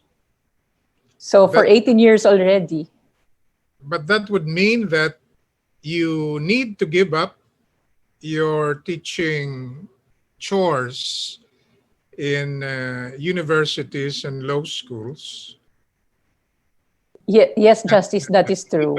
Even your participation as lecturer in the Philippine Judicial Academy. Yes, Justice, that is true. But I believe that that is worth the sacrifice if I am blessed and granted this appointment. I'm just giving you fair warning that in the case of Justice Tony Carpio, who stayed in the court for, I'm not sure now, more than 16 years, there was a time that he felt burdened because of the voluminous number of work in the High Court. You're not overwhelmed by this prospect. Not at all, Justice. I look at you, I look at Justice Mendoza, I look at the Chief Justice. You all started from the trial courts, how long ago that was, all the way up to the Supreme Court, and never once did you say that you were, overwhelmed or that you wanted to give up. So, no, sir. But if you look at our physical appearance, we age faster when we join the High Court. Are you willing to sacrifice? Are you willing to sacrifice that? It's okay. I do not pay that much attention to how I look anyway, Justice. All right. Just a few questions. Let's talk about the pandemic.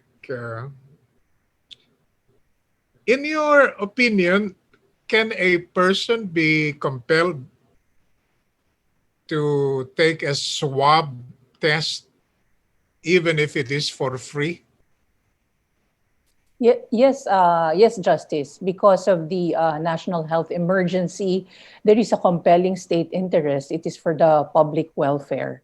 And in fact, that has already been the subject of several IATF resolutions, Your Honor. Those who have exhibited symptoms, those who have direct exposure, they are required to undergo the PCR swab test. Is there anything in the IATF protocols or guidelines which you consider of doubtful constitutionality? Oh, there are a lot. Well, probably, Justice, the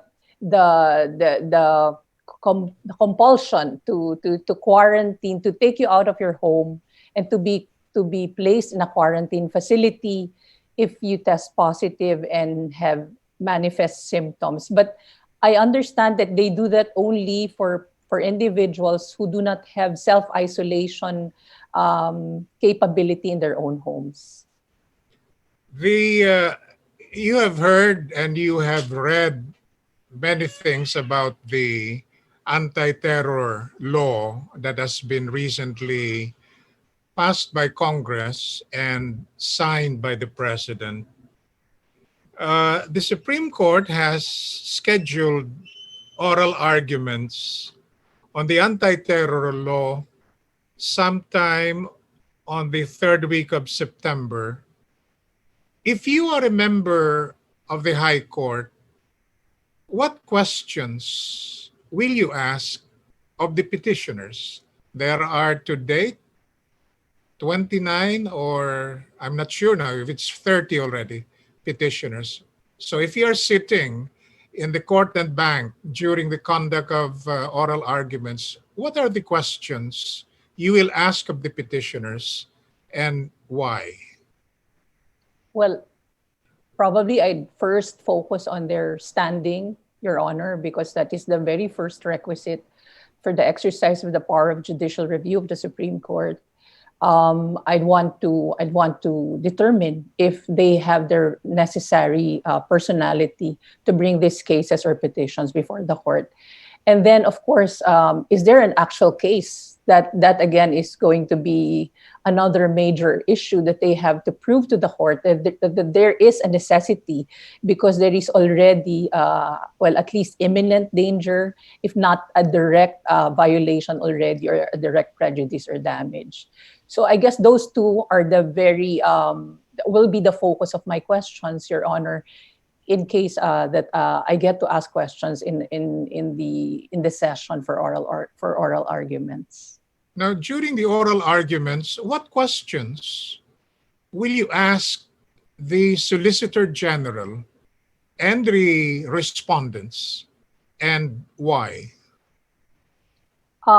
Probably, Your Honor, because I think the two major provisions that are being questioned, one is the detention without a judicial warrant. I think that's the most controversial provision of the Anti-Terror Act.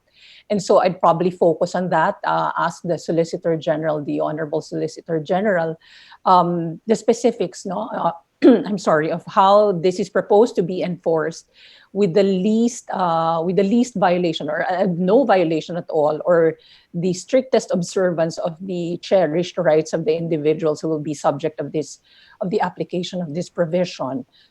I'm sorry. And then the other one is the wiretapping, the allowance for the wiretapping, Your Honor. That is the other provision that is controversial.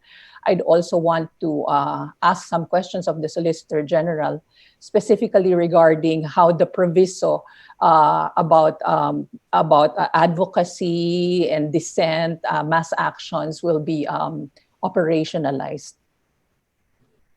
In the United States, there is a Foreign Surveillance Act which creates secret courts that before whom government agents will justify the conduct of wiretapping or surveillance. If Congress in the Philippines will amend the anti-terror law and provide for the creation of such secret courts. They're secret in the sense that they are not, the proceedings are not known to the public, but these are manned by judges. And this is ex parte in the sense that only the government agents will present, similar to an application for a search warrant. Will that satisfy, do you think, the apprehension of petitioners that an arrest or detention under the existing anti-terror law violates the Constitution because it is not issued by a court? Do you think that will cure whatever apprehensions the petitioners might have? Well, it will go a long way, definitely, Your Honor, to satisfying the requirement of the establishment of probable cause by competent judicial authority, because it will be a regular court that will conduct the proceedings, and the regular court that will conduct the proceedings will be bound by the constitutional edict regarding the establishment of probable cause through searching questions and answers, Your Honor. So I believe that will really go a long way to at least address that particular concern. Last Monday, August 24, the Office of the Solicitor General filed an urgent motion calling on the Supreme Court to cancel the conduct of the oral arguments on the petitions filed against the anti-terrorism law of 2020. My question to you is, do you agree with the motion that there might be no need to conduct oral arguments on the petitions?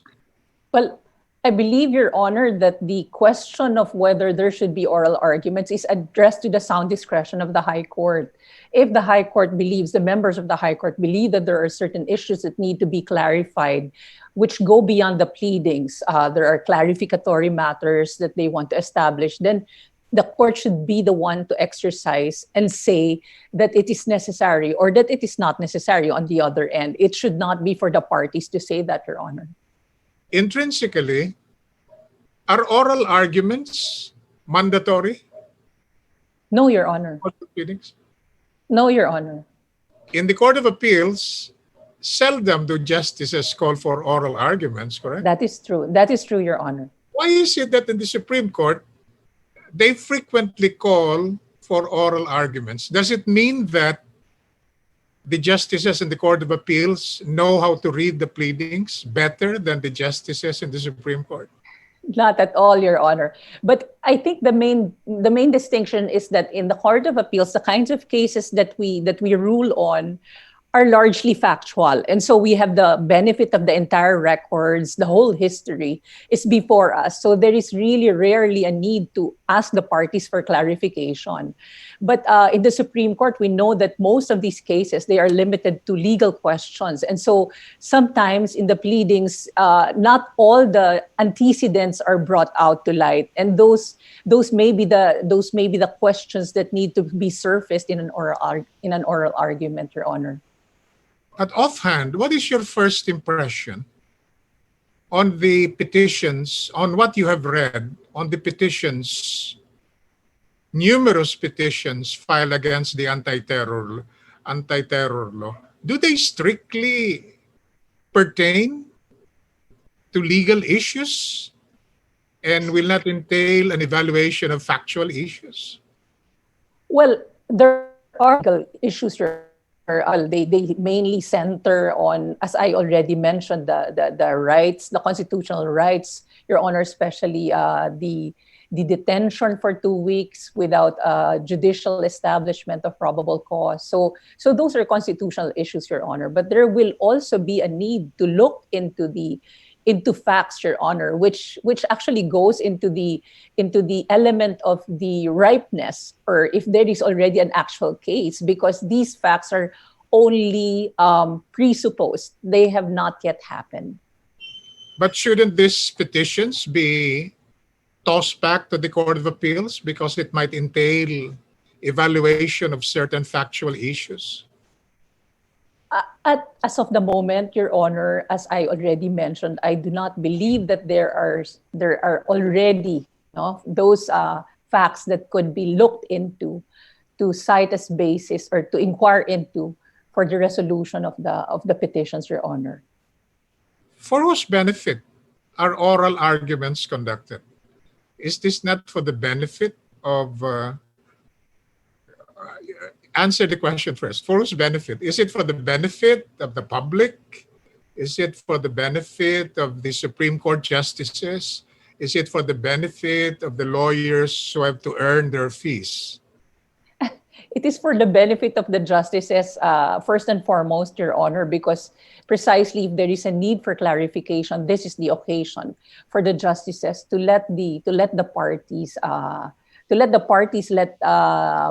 disclose or reveal or further argue their positions. But Your Honor, in the process of doing that, the general public is benefited, of course, undoubtedly, because they see the issues that are important for the resolution of the case, and they gain an understanding or a comprehension of what these issues are.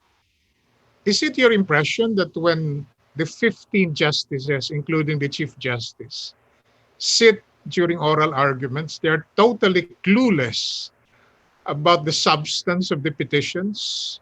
They're totally unaware of the arguments of the petitioners and the counter arguments of the respondents.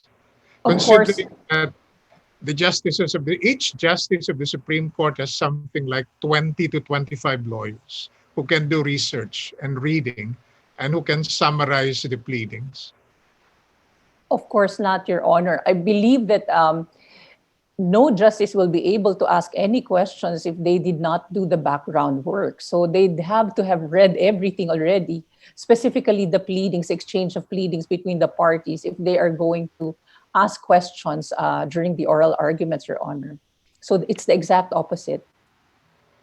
The main argument of the Solicitor General asking for postponement is the continuous rise of COVID-19. Is it not a fact that if you let the 25 solicitors of the Solgen and the lawyers of the 29 or 30 petitioners inside the session hall, there is the danger, the risk of transmission of That is COVID-19? true. That is true, Your Honor. That is true. Of course, we are guided by the IATF issuances on distancing. And if that is not possible, I think there is also a limitation to the number of people or gatherings that I don't know if that can be considered already a mass gathering because it's in excess of the allowable 50%, I believe, Your Honor, depending on the capacity of the session hall. So we have to take that into consideration. I believe the High Court will have to take that into consideration in acting on the motion of the Solicitor General. The bank conducts session online. Yes, Your Honor. So that is the alternative. So postponement may not be necessary if all the parties will be able to join an online oral argument session, Your Honor. All right. You have read the decision of the court in People versus Sapla, correct? It's a fairly new. And what caught my attention was the ruling that an anonymous tip from which is on a matter which is unverified cannot give rise to probable cause in the search of a moving vehicle. In your opinion, does it mean that anonymous whistleblowers are being discouraged by the court? I don't think so, Your Honor. I think the circumstances are different from the circumstances in that particular case.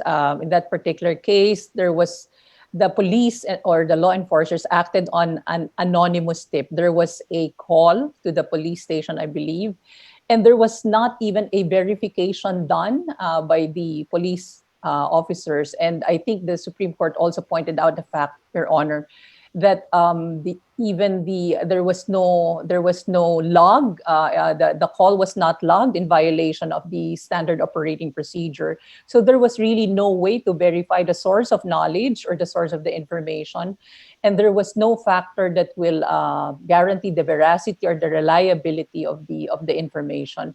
Whereas in anonymous tips, Your Honor, for whistleblowers, we have guidelines, Your Honor. For example, those under the Anti-Graft Act, Your Honor. So there are certain guidelines for vetting this anonymous information or anonymous whistleblower information. But in effect, the court was categorical that the informant must be identified so as not to remain anonymous. Does it mean that if the information is successful and the apprehension is successful, with respect to the giving of monetary rewards to informants, they should no longer wear masks and they should identify themselves to the public? Not during the pandemic, Your Honor, because that will be in violation. I'm talking, you recall that when they present whistleblowers or informants, even in they cover their faces. They cover their faces.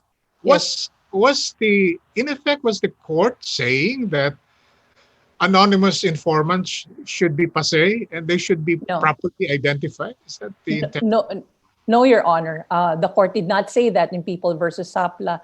The court just said that there should be some basis for the knowledge, the source of the knowledge should be established, and also that there should be some factor to establish reliability or veracity. But the court did not say that the identity of the informant should be revealed, because we know from jurisprudence also that the court always protects the identity of confidential informants as sources of information. But enterprising lawyers will cite People versus Sapla as jurisprudence because the court said it talks of probable cause created by an informant who is not identified and an information which is unverified. So enterprising lawyers might say or might demand that the informant must be identified and the information must be verified. Anyway, my question is, had the illegal contraband not been marijuana, but high-powered firearms and explosives and bombs, do you think the same ruling in SAPLA should apply? Well, that case, Your Honor, I think was decided already in Saluday. It involved weapons, Your Honor, firearms, I believe, and ammunitions. And so there are different rules applying to that. Searches are allowed for weapons depending on the place, Your Honor. And like in that case of Saluday, Your Honor, just by lifting the bag, the police officer knew that it was extraordinarily heavy. And of course, the shape of the weapon also was revealed through the sack, Your Honor. And so there was reasonable ground or probable cause already on the part of the law enforcer to ask the owner of the bag to open the bag so that he could check what was inside, as opposed to the marijuana in the case of Sapla, Your Honor, which was not a weapon, and also was easily hidden in the bag of Sapla, Your Honor. So you're saying there is a different standard for apprehensions of bombs, explosives, and a separate standard for drugs? No, not at all. I'm sorry, Your Honor. No, that is not my meaning. What I was trying to show or to illustrate was that there was a difference in those two cases, because in the case of Saluday, Your Honor, when the law enforcer went up the bus to look at to check the bags and the other personalities of the passengers, he saw this bag at the end, and when he lifted it, it was extraordinarily heavy, and there was a shape that tipped him that there might be weapons inside. And so that gave him probable cause. But in the case of Sapla, were it not for that call to the police officer, they would have no reason to suspect Sapla, Your Honor. He was just a passenger in the jeep like all the other passengers. The Supreme Court in People versus Sapla made the pronouncement that the war against illegal drugs, which tramples on the rights of the people, is not a war on drugs. It is a war against the people. Do you agree with that? Yes, Your Honor. Well, the Supreme Court is the defender of the Constitution and the cherished constitutional rights of every individual. And so the Supreme Court, in making that statement, yes, Your Honor, I agree with that. A jobless Filipino out of work, does he have the economic right to livelihood? Well, yes, Your Honor. If a jobless Filipino affected by the pandemic resorts to the sale of drugs to pursue the economic right to livelihood, does this come into play on this, that the war against illegal drugs will trample on the rights of the people? And so therefore that should be an extenuating circumstance that should be taken into account? Your Honor, we all have a right to livelihood, but it is limited by the right that we must only pursue legal means of employment or legal means of livelihood. So that is outlawed. The sale of drugs is outlawed. In fact, that is the very basis for this war on drugs. Can you give an example of a war on drugs which does not trample on the rights of the people?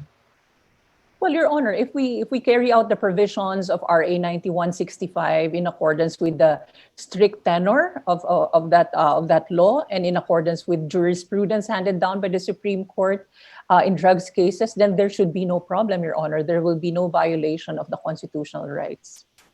If in the case of SAPLA, on hindsight, if the government agents receive information from an informant and an application for search warrant was made electronically to a court,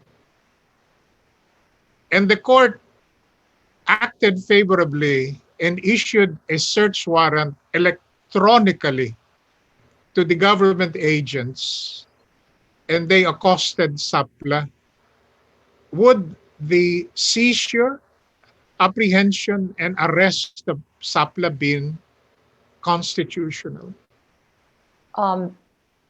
Justice, was there searching questions and answers also before the issuance? So the question is, on hindsight, had the government agents applied for a search warrant electronically, so they emailed it to the court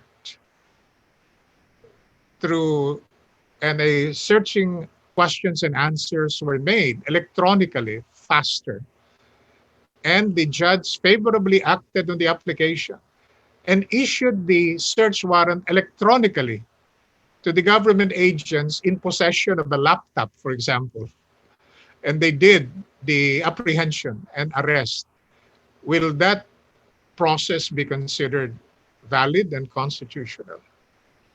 Well, as of today, there is no issuance that will justify the electronic hearing and filing of an application for a search warrant, Your Honor. Even during the time of pandemic, the video conferencing. There's a law on, correct, the use of electronic devices. Correct, Your Honor. But this is procedure. This is a matter of procedure, Your Honor, and this should be covered by the appropriate issuance from the Supreme Court, Your Honor. Besides, Your Honor, the object of the search is entitled to have a copy of the search warrant shown to him also at the time of the search. So I don't know. We were taught in law school that with respect to moving vehicles, the general rule really is it's difficult to apply for a search warrant, correct? Well, because by yes, the Your time Honor. you apply and the search warrant is issued, the vehicle is gone. Correct, yes, Your Honor. In searches of moving vehicles. Yes, Your Honor. All right.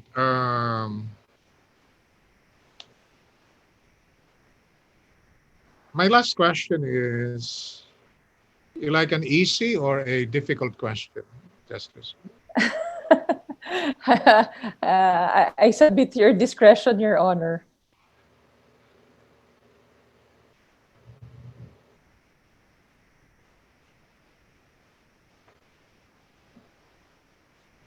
All right. My last question is,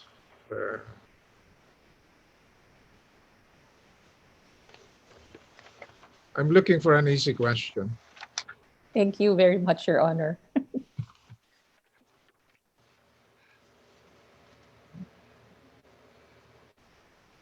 Let's go back to ABS-CBN, which was the petition was dismissed already.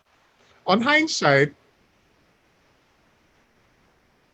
could ABS-CBN avail of people's initiative to revive a lost franchise?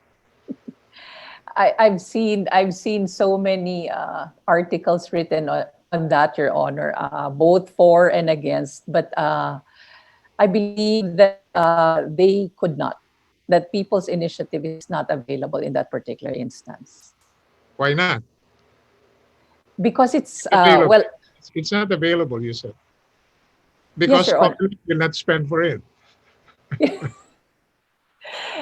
You have to justify the expenditure of public funds for the people's initiative, Your Honor, and there are very limited subjects for the same under the Constitution. And so well, reading the literature on it, I was more convinced by the view that it is not available in this particular instance. All right.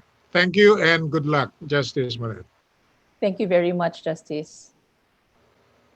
Thank you, Justice Tiham. The next to interview the candidate will be the Honorable Judge to review Ilaw Jr. Judge Ilaw, sir. Ay, me again? Yeah. Yes, Judge. Where's CJ? At any rate, yes, good morning. Thank you, Tony Richard. Yes, good morning, Justice Filomena Zing. Good morning, sir. Was there an occasion you asked your parents why your name was given Filomena? Any meaning? Yes, I was named after my maternal grandmother, Your Honor. She was also named Filomena. Actually, my mother wanted to name me Praxedes because that was the name of her grandmother. And so my father intervened and said, do not name your daughter Praxedes. Imagine how she will be teased by her friends. And so my mother relented a little and just named me after her mother, Filomena. So that's my name. Because I searched or Googled Filomena, which means the name means daughter of light. Yes, Your Honor. Oh. Also, because my mother Clara, and Clara means light. Anak ng ilaw. Light. Ah! Oh! Oh. It's also the patron saint of infants, babies, and youth. Yes. Yes, Your Honor. All right.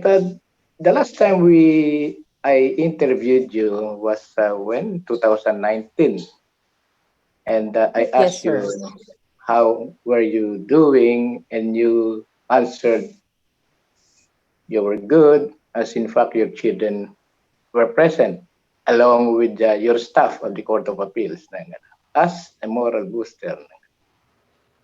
Not my children, my staff were present, Your Honor. But they were watching live streaming. And who is your inspiration, Justice? Oh, I have to say my parents first and foremost, Your Honor, and of course my children. Everything that I do is for them. All right, you have been with the Court of Appeals for 6 years, am I correct? Yes, Your Honor, 6.5. 6.5. Shorter than most of the applicants, am I correct? Yes, Your Honor. Yes, Your Honor.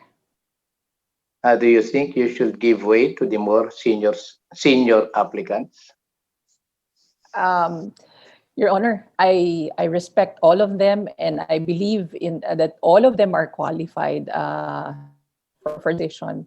But I also believe that that should not stop me from also presenting myself as an option to the appointing power. I believe that the more choices that the president has with varied backgrounds, then it will result to a better appointment, Your Honor. By the way, how do you define humility, Justice? Humility. Humility is making yourself a non-entity, not asserting yourself, not calling attention to yourself, not having a false sense of importance or entitlement. So being self-effacing, I guess that's the simplest way I can put it. Be self-effacing. Do you possess this? Because you ask it, I would want to think that I am humble in my ways, in the sense that I do not call any attention to my work or to what I do unless it is asked of me or required of me. And I always give the courtesy due to my superiors, to those who are older than me and those who are my seniors at work and privately, not only professionally also. So, and I do not positions of importance just for the sake of being given honor or privilege or the benefits of that position, but because I really want to do the work and contribute, Your Honor.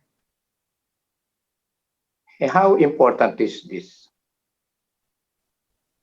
To me, Your Honor, professionally, I guess it is every judge's dream to later on ascend to the Supreme Court, the highest court of the land. But privately, personally, Your Honor, this is really important to me because this is a dream.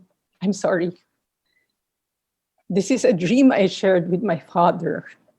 And he was the one who prodded me to apply the first time when he was sick already. I'm so sorry, Your Honor. And so this is really important to me personally. I'm sorry.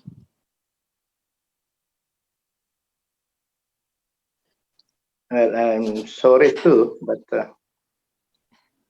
and But again, it's okay. I'm sorry. I'm sorry. I'm sorry po, sir. Kasi he passed away in January. well, Actually, after he passed away, ayoko na pong mag-apply. I did not apply for the vacancy of Justice Andy. But naisip ko po, I cannot give up on his dream kasi parang wala na siya talaga if I give up on it. Kaya po, I applied again. I'm sorry. I'm sorry po. all right, take your time. Yes, I'm sorry. Okay na po ako. Oh, okay ka na. Sorry po. Sorry po. Are you comfortable now? Yes, sir. Sige po, ask me another question. Sorry. Pasensya na po kayo. Emotional po ako It's pagdating all right. doon. Again, not to be conspicuously repetitive. Yes, as sir. to other applicants, because we have extensively interviewed you in the past and on several occasions. And are there any changes in your qualifications again? Yes, sir. Actually, I was the remedial law examiner, the last examinations. Of course, there were two of us. So I was one of the two remedial law examiners. So that, I guess, is an additional qualification that I can add to my resume, Your Honor. And I also take pride in saying, Your Honor, that during the pandemic, when we were all under lockdown, I was one of the first to give free lectures on revisions to the rules on civil procedure and also to the rules on evidence, Your Honor. I did it through the schools, through the law schools, Your Honor. They invited me and I gave these lectures. And we were able to reach more than 150 people, Your Honor, through these that I conducted. So those two, I think, Your Honor, are things that I can say are worth mentioning, Your Honor.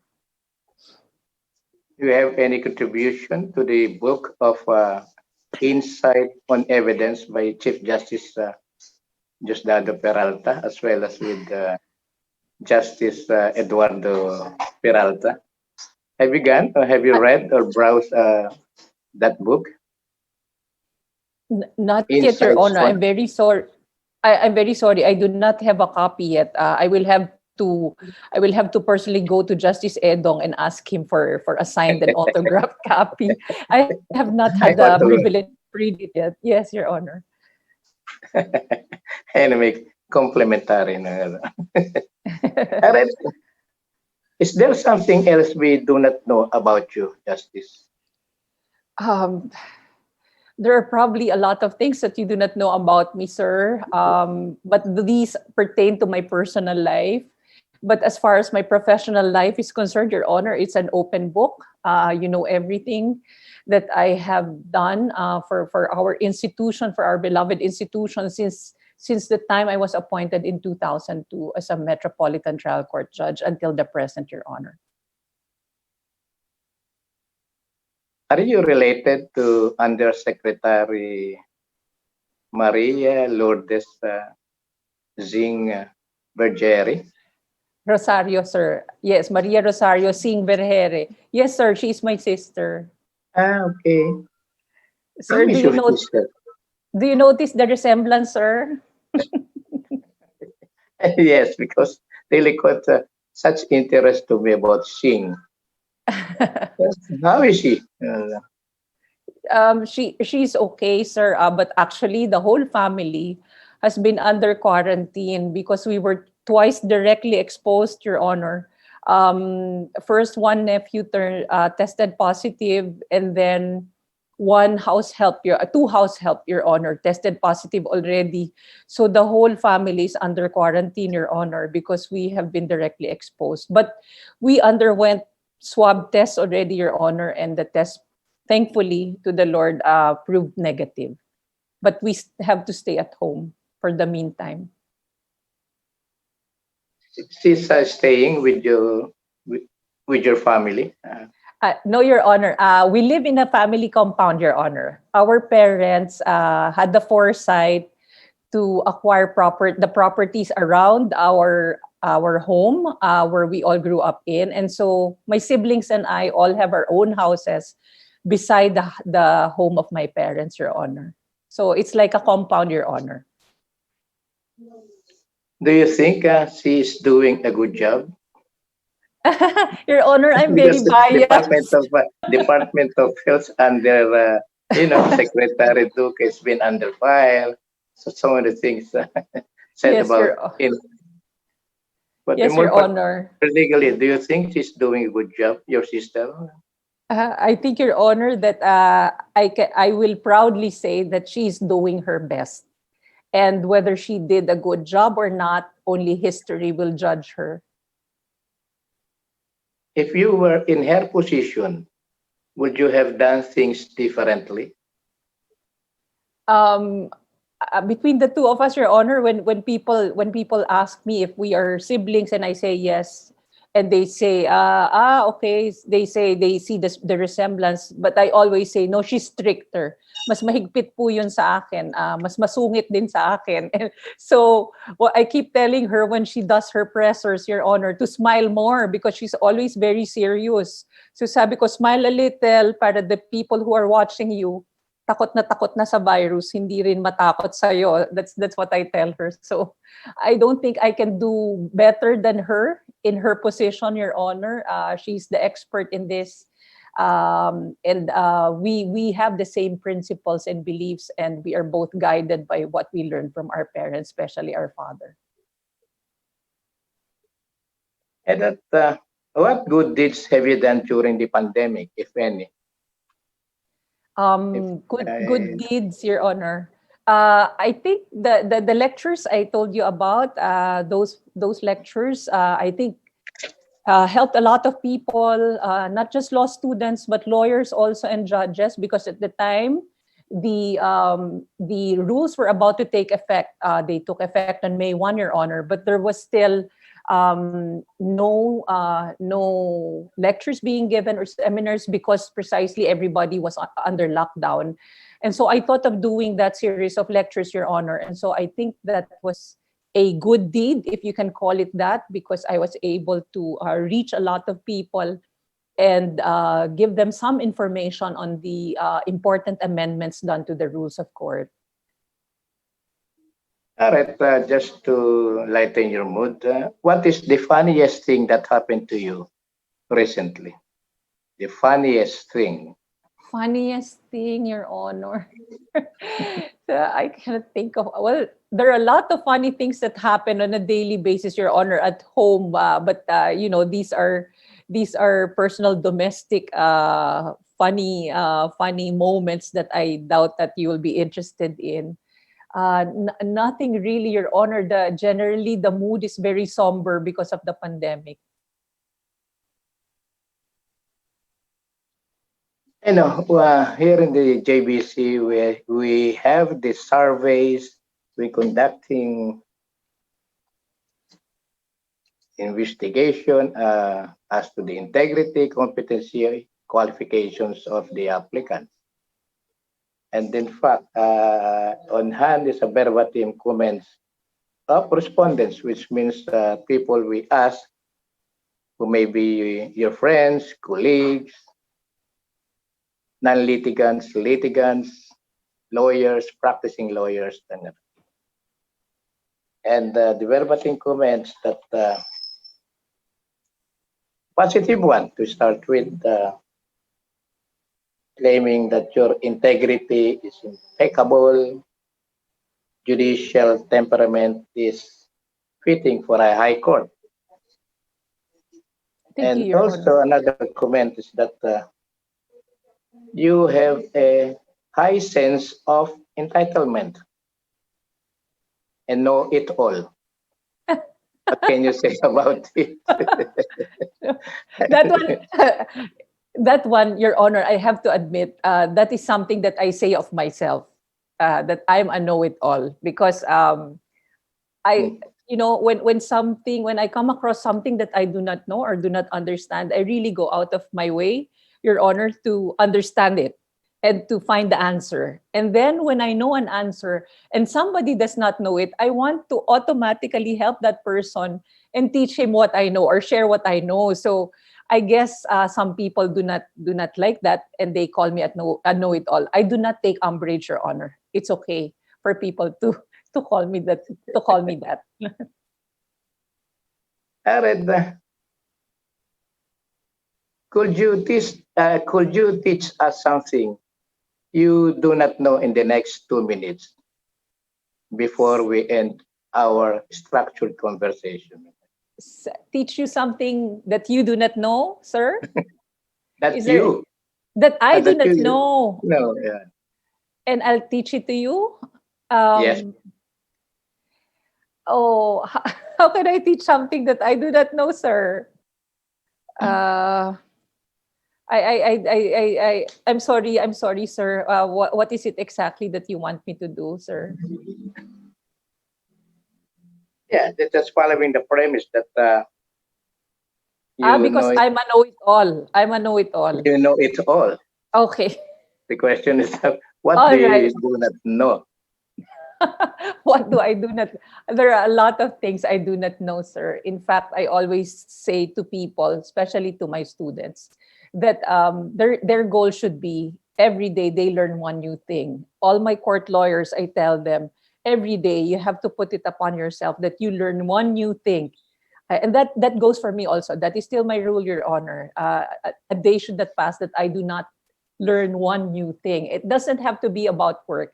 It can be about what is most effective to clean out stains from clothes, or what is most effective to take out the smell from the refrigerator. Things like that, Your Honor. Not all about work, and that's because I'm a know-it-all, as you said.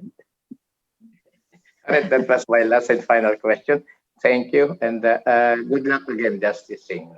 Thank you very much, sir, and God bless you. Welcome.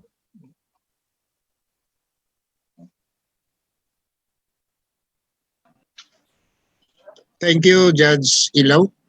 The next to interview the candidate will be the Honorable Justice Jose Catral Mendoza.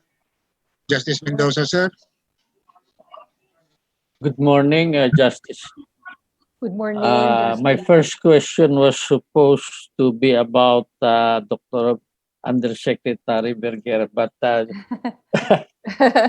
Judge Ilaw beat me to it. So, and then it appears that you are well versed in the case of People versus Sapla and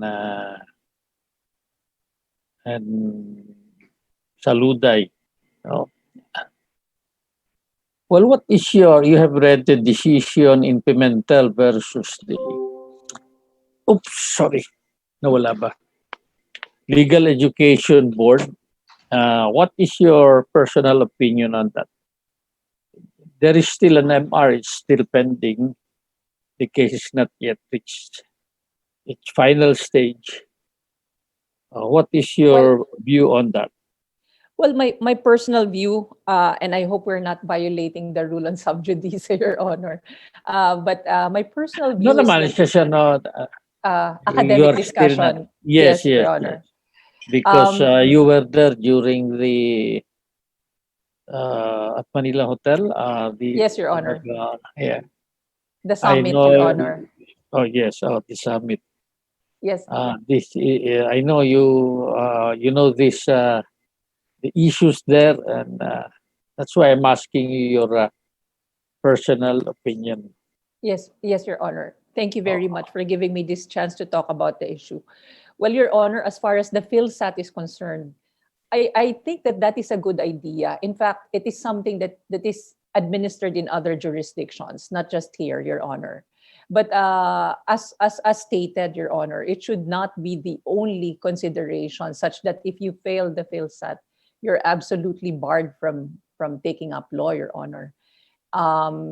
The academic freedom of the schools should of course be respected, Your Honor. And as far as the other actions of the Legal Education Board that were questioned in that particular petition, Your Honor, I agree that there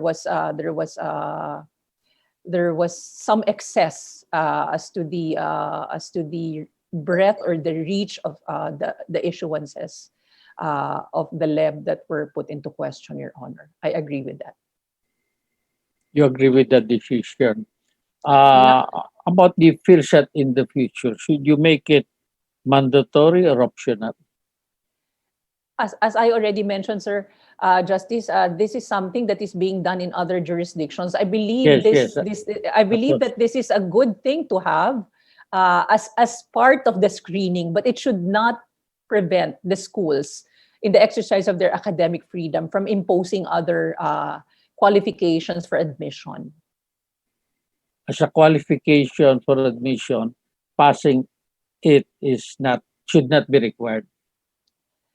My personal opinion, sir. Yes. My personal opinion is that like in the medical admissions test, Your Honor, there is a certain average that you should get. Okay, so it's not whether you pass it or you fail it, but there is a certain average that you should get.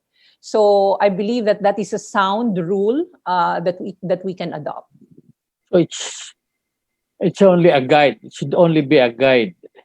Yes, it's indicative, Your Honor, of the preparedness or the readiness of the applicant to enter into law school. So I believe it is a sound guide.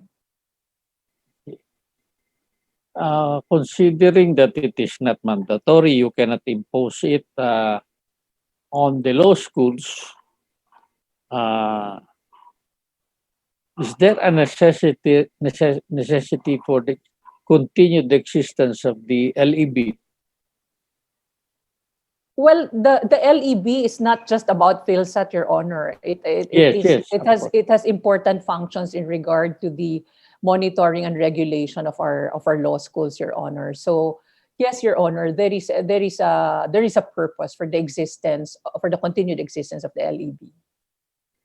Should it remain under the education, the higher education, or the Supreme Court? My personal opinion only, sir. Yes. Justice. I think it should be. I think it should be under the Supreme Court because, like the bar examinations, admission to the practice of law, admission to the bar, that is already within the sole jurisdiction of the Supreme Court. So this is preparation for being a member of the bar, and so this should be under the direct supervision also of the Supreme Court, Your Honor. Logically. Should be. Yes, Your Honor. Should be. Because the bar is for admission to the bar. Yes, Your Honor. And the PhilSat is for admissions to the various schools, but which was declared as not mandatory by the Supreme Court. Yes, Your Honor.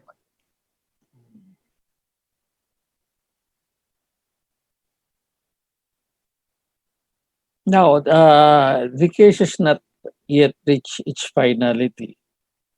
There is a motion for reconsideration. If you would join the Supreme Court at this time,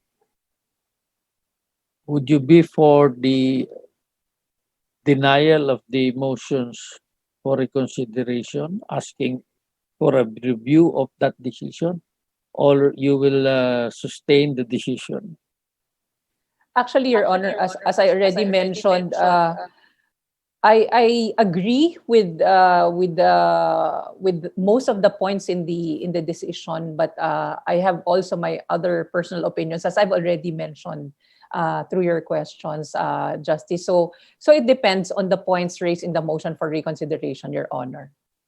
You're not familiar. On an issue to issue. I have to admit, I have not read the motions for reconsideration, Your Honor. I see. About the motion for intervention by DILIO, League of Law Schools. You have not heard of no, it? no, And no, the issues raised, intervention, not... No, Your Honor. I'm sorry. Sige. Okay lang. No problem. I'm just asking your opinion. Yes, sir.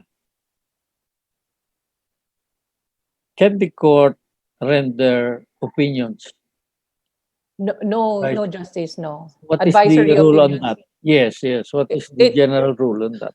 It is in the internal rules of the Supreme Court that advisory opinions shall not be rendered or issued. It is also part of the requirements of judicial review that there be an actual case which is already ripe for adjudication. Otherwise, it would be rendering a mere advisory opinion. Okay. Suppose there is no violation yet, so there is no actual case of controversy. What is the remedy of a person which is apprehensive that if the law is implemented, he would be affected? I believe, Your Honor, you were the examiner in remedial law? Yes, Your Honor. Kayang-kaya niya. Can Sir, easily answer that. Justice, I think it's Rule 63, declaratory relief, prior to breach. Yes, before the breach. So cases can be filed even if there is no actual case of controversy. Yes, Your Honor, under That Rule is 63. the exception. Yes, Your Honor, under Rule 60. But not with the Supreme Court, Your Honor.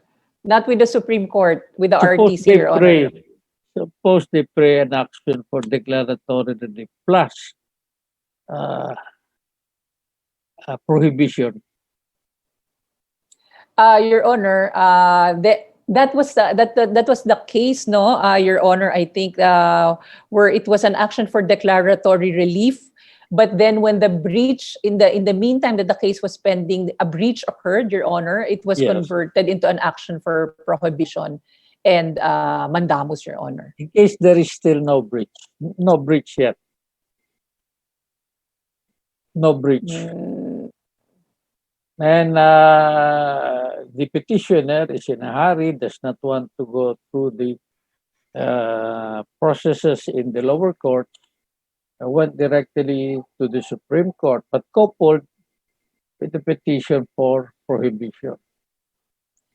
Your Honor, the litigant should choose his remedies. He cannot. That's why he chose to go to the Supreme Court. Correct, Your Honor, but it cannot be declaratory relief direct to the Supreme Court, Your Honor, because the Supreme Court only has appellate jurisdiction over that. It can only review. Yes, it can only review the final orders or judgments of the RTC and other lower courts on declaratory relief. Correct. It only has appellate jurisdiction. Yes, Your Honor. But when can it exercise original? In petitions for certiorari prohibition, mandamus, quo warranto and habeas corpus, Your Honor. when it is coupled with those petitions, because that's what the petitioners in the anti-terrorist law have been doing, Your Honor, filing declaratory relief and prohibition at the same time, which places the cases within the ambit of the original jurisdiction of the Supreme Court. correct, Your Honor. It's like a hybrid because they're combining two remedies, and so Yes, this is novel for the Supreme Court. When you reach the Supreme Court, you will know that it's not novel. Anyway, what are the other? You mentioned declaratory relief under 63. What are other actions or petitions can be filed under Rule 63 petition? Well, quieting of title, Your Honor. Yes. Removal of cloud on title, quieting of title. That's what I remember. Declaratory relief. You Yes. did not ask in the bar. No, Your Honor, that was not one of my questions. Reformation of instrument. About reformation. Correct. Of Yes, Your Honor. Reformation of instrument. Yes, Your Honor. About a will. About a will. Yes, Your Honor. For a simple contract. Yes. Under a will, contract, yes, agreement. Yes, Your Honor. Violation. Yes. Yes. What is your understanding of natural law? Well, that which is inherent, Your Honor. Yes, inherent what? Well, it is inherent yes, inherent by our mere existence, Your Honor. So it's not formal. Then what is the concept? Well, there are certain natural law. Yes, what was your pre-law course? English, Your Honor, imaginative writing. You can imagine what is natural law. Yes, these are. You studied that in introduction to law, right? These are inherent rights by reason of our existence, and which have evolved, no, as a counterpart of formal law. It's a basic understanding of humans, what is right and what is wrong, right? Yes, Okay. Sir. Okay. Is natural law recognized under our laws? Yes, in the absence of formal law, Your Honor, there is always a reference to natural law. What is this specific law? What is this Well, specific provision in our civil code? I cannot remember the article, Your Honor. But I think the article on abuse of rights and human relations, that would be based on what is inherently right, no? Doing what is right and not doing wrong to others. Article 8 says that those provisions 18, 19, I think. Yes, 18 or 19. 19 human relations. Yes, Your Honor. Natural law is mentioned in Article 1423. It says there that natural obligations not being based on positive law, but on equity and natural law, that is where natural law is mentioned, do not grant a right of action to enforce their performance. Yes, thank you. You remember? You remember Thank now? you, Justice. Thank you, Justice. You remember now? Well, yes. You always remind me of things that I've already long forgotten. So that is my one thing, Judge Ilaw, today. I told Judge Ilaw earlier that every day I impose upon myself to learn one new thing. So this is my one new thing that I am relearning today from you, Your Honor. Thank you. Oh, those are just... Anyway, I have interviewed you before, and I do not want to ask you questions which will cause you to cry. I'm so sorry po. I'm sorry po Okay lang, kanina okay for lang. breaking down. Pasensya na po Oo. kayo. Okay lang, okay lang. So, yun lang. I think that will be all, Justice. Thank you very much. Thank you You're very much, Justice. Oo, si Chief Justice yata, si Judge Monteverdi pa. So then I do not like to ask so many questions. Thank you very much. Thank you very much, Justice. God bless you po. Thank you, Justice Mendoza. Yes, so. Attorney Lea, andyan pa ba si Chief? Yes, Attorney Aricheta, the Chief Justice is here. Mr. Chief Justice, sir. Yeah. Oh yeah, I just want to ask a few questions because I interviewed already Justice Singh, I think late last year. Yes, Chief. Last year. Just a few questions. Some questions are probably personal. Okay, I will try very hard to answer. I asked this already, but I want to have confirmation from you if you are the sister of Dr. Bergery. Berhere po, Berhere. Yes, Yeah, yes, Berhere, Chief. yeah. She's my younger sister. Oh yeah. Seryoso. Seryoso raw.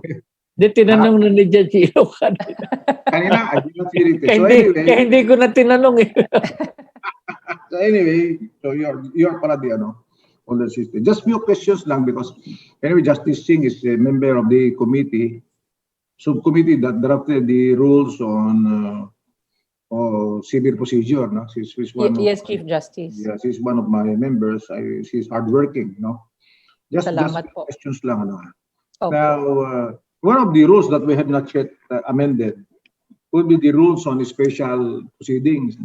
Yes, Chief. There have been some suggestions that is also high time to amend the rules on special proceedings because they say that some cases last longer than even ordinary cases governed by the rule of civil procedure. But I always tell them that it's very hard to come up with amendments on the rules, especially on probate of the will or intestate proceedings, because now we allow multiple appeals. So my question is, in your opinion, what would be the areas that we have to amend on the rules on the special proceedings in order to hasten the resolution of special proceeding cases, Justice?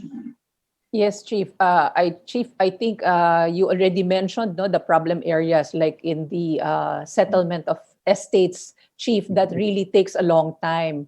Actually, yung probate of will, that is very quick kasi formal lang po yun. It's the extrinsic validity only. It can be done in 1 to 2 hearings lang po yan Pero hindi nagtatagal po kasi after ma-admit sa probate may appointment na executor, tas ayan na po yung mga incidents ng settlement ng estate. I think, Chief, like what you did dun sa civil procedure po natin at saka sa CRIM po yung continuous trial nyo po, where you put express timelines. So nakikita na po natin they progress from stage to stage. Nakikita po rin natin kung gaano lang dapat katagal per stage. Kasi po ang nangyayari po ngayon, Chief, naglalas po sila sometimes 3 generations na po nung pamilya yung kaharap nung judge. Hindi pa rin tapos yung settlement ng estate. When actually most of it is already post-judgment, Chief, kasi nagkaroon ng determination. Nagkaroon na po tapos ine-execute na lang. Yun na lang pong distribution. Pero that should be post-judgment na po yun, Chief So, pero ang tagal po sa docket natin. So I think that's one of the major things we can do sa SpecPro. And I think we really have to clean up the rules. Marami na po dun sa rules na yon hindi na nagagamit, obsolete na po. So pwede na po nating linisin yung yung mga rules na yon para hindi na po maka-burden sa atin. The others are already covered also by other special rules already. So pwede na po nating tanggalin doon. Yeah, problema kasi sa settlement of this stage that you have to determine who are the compulsory heirs, collateral and so on. Sometimes they omit the compulsory heirs are omitted from the will. Some That is would just, true. some illegitimate would appear as compulsory and so on. So I think those are the things that we have to. Anyway, as you said, we may be able to amend, no? So Yes, amend Chief. some rules and adapt timelines and also continuous trial. I remember one case that I handled. I was not yet a lawyer, and in that case, the testator was still alive when he went to the court. Yes, yes. When the will was probated, no, I was not a lawyer, but I was the judge who actually terminated that case that involves the family of. That's why I asked that question, because I have the personal experience. That's the state of the owners of the Alemars, the Sibal family. Imagine, Yes. I was not yet a lawyer when the case was Yes. filed. To plead the Yes, true. case. So that's why I asked that question. So I think there's really a need to amend the rules on special proceedings. You are correct that some of the special proceedings rules already incorporated in the other rules, like Yes, Chief. Like adoption, Chief. litigation, dispute, and so on. So anyway, Yes, Chief. I'll go to the other point now. You're also familiar with the small claim. I think Yes, you were a part of the committee likewise that drafted the original rule, but in the amendments, because you were already justice in the Court of Appeals, you were based in Cagayan de Oro Cagayan de City, Oro, and yes, Chief. Cebu City, and then you did not have any more time for the amendment of the small claims in 2017, I think, or 2015. Now we included in the rule that the only remedy of the losing party in the first level court of a small claim is by certiorari. Yes, Chief. Because in fact the rule says that appeal is not allowed. There's a clear provision there. So the only remedy therefore is Rule 65, which is not prohibited. Okay. Now, what happens is that if the party loses likewise in the RTC because it is a certiorari, then what would be the remedy that will be availed of by the losing party going to the Court of Appeals, because that is an original action. They say that because that is an original action, what would the Court of Appeals do in case a certiorari is filed in the RTC and a small claim, and then the losing party will go to the Court of Appeals? So what would be the remedy, and what should the Court of Appeals do in case of an adverse judgment in the RTC based on a Rule 65 petition regarding small claims? Yes, Chief. I would assume that they went up on under Rule 42. Yeah. Yeah, but my view there, Chief, is that defeats the purpose why we made the decisions unappealable. So we are only giving them one remedy, and that remedy is for grave abuse of discretion. So if the finding of the RTC is there is no grave abuse of discretion, they cannot go up under Rule 42, because the issue in Rule 42 is not grave abuse of discretion, Chief. So I think that's a circumvention. Anyway, Rule 42 is a judgment of the RTC in the exercise of its appellate jurisdiction. Yes, Chief. But the assumption there is that the case was brought to the RTC under an appeal. Yes, an but original. This case is Rule 65, so yes, you cannot Chief. avail of Original, Rule 42. Yes. Yeah, because the petition for certiorari is original. Yes, Chief. Yes, Chief. Now, one of the reasons why we allowed that, as you said, is that to prohibit cases being brought to the Court of Appeals on simple cases of collection of money. That was the purpose. Okay. And if that is the purpose, then the Court of Appeals should not anymore entertain any petition that is brought to the Court of Appeals on a decision of the second member court of a petition for certiorari under Rule 65. So that will end. Chief. Yes, Chief. Now, I was thinking, because you are a member of the CRUZ committee, because there are so many ejectment cases, I think you're aware of that. You come from the NTC, RTC. Yes, Chief. There are so many ejectment cases. Yes, Chief. Although we require under the rules that should be covered by the rule and summary procedure. Yes, Chief. And then if the plaintiff wins in the first level courts and therefore is entitled to the possession, it is immediately executory. Yes, it is executory pending appeal. Yes, Okay. Chief. can we now, if we want to amend the rule and summary procedure, can we also, because it is executory, no? If the plaintiff wins and therefore is entitled to possession, it is executory pending appeal. Can we state in the rules that all those cases covered by the rule and summary procedure, the remedy is Rule 65 also? Can we Yes, do Chief. that? So that Yes, it will be Chief. faster? Yeah. Yes, Chief. We did that already in small claims, Chief. You did that Yeah, in small claims. Yes, That's what I yes, was Chief. thinking. Yes, Because Chief. even simple case of ejectment, Yes. there are many cases that please the Supreme Court. Yes, On Chief. ejectment That's cases, why yeah. it's taking up a lot of your time. Yeah. So if you join the Supreme Court, you will join me in proposing for the amendment of the rule and summary procedure and join me. Yes, Chief. I will. Okay. That's very good. That's the only way. That's the only way we can prevent cases that should not prevent cases from reaching the Supreme Court of simple Yes, Chief. cases. A small claim, the rule and summary procedure covering criminal cases and also Yes. civil cases. That will do Yes. right. Yeah. Yes, Chief. You have a lot of BP 22 cases also in the Supreme Court, Chief. Yeah. Then those are already covered by the rule and Summary. summary procedure. Yes, Chief. Bayad lang ng utang yan eh. But sometimes Yes, they Chief. reach us eh. Yes, Chief. Just because of that absence or presence of notice of dishonor.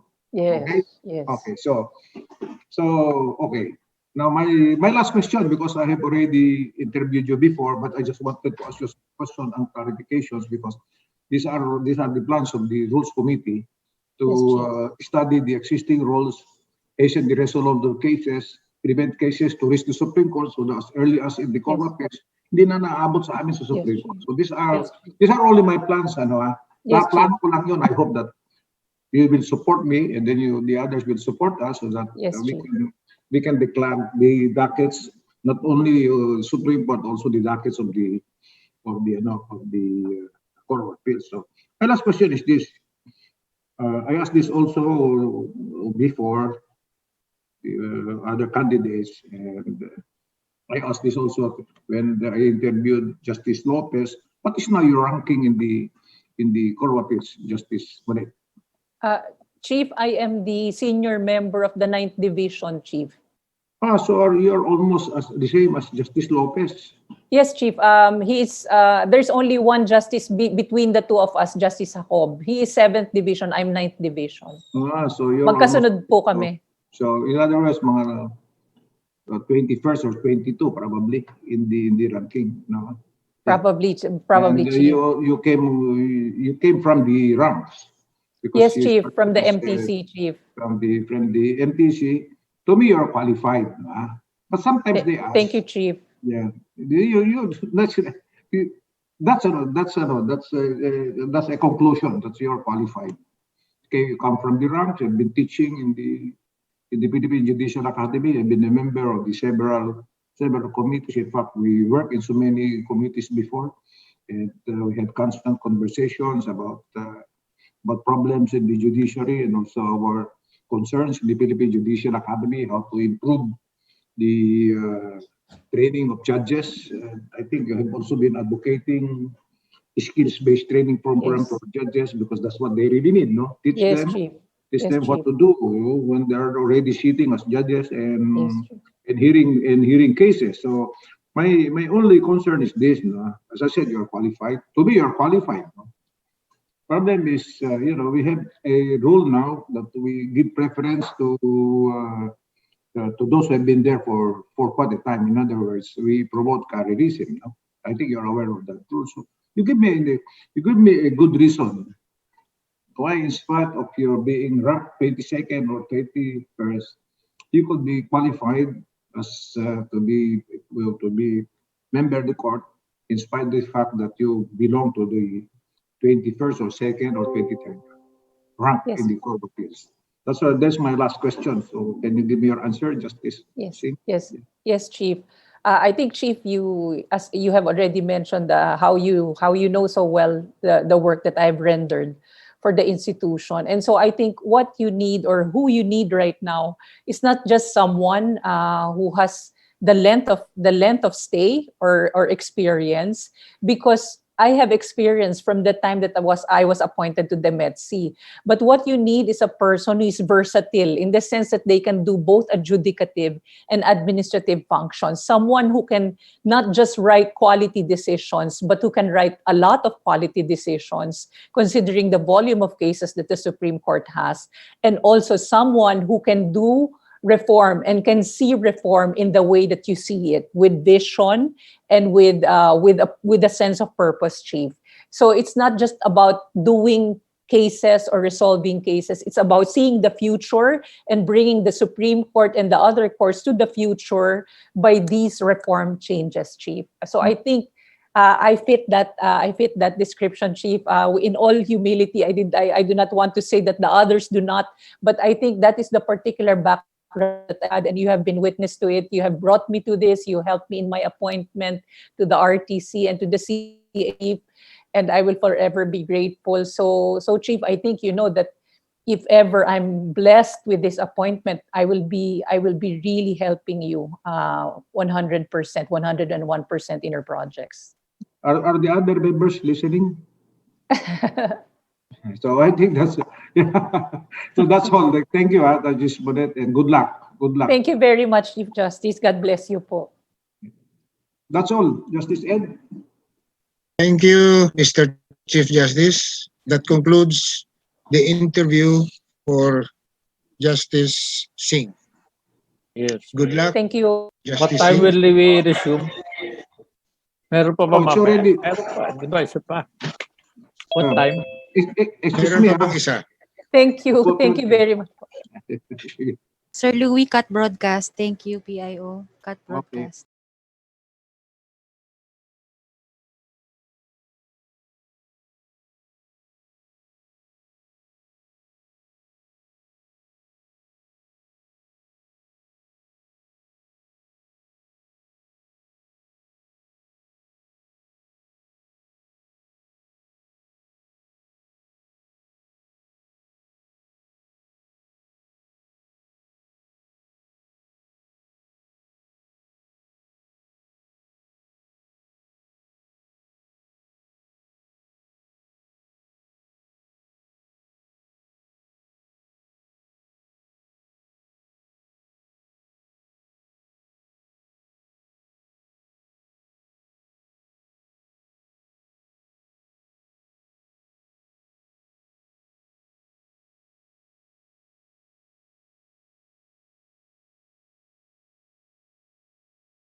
prayer.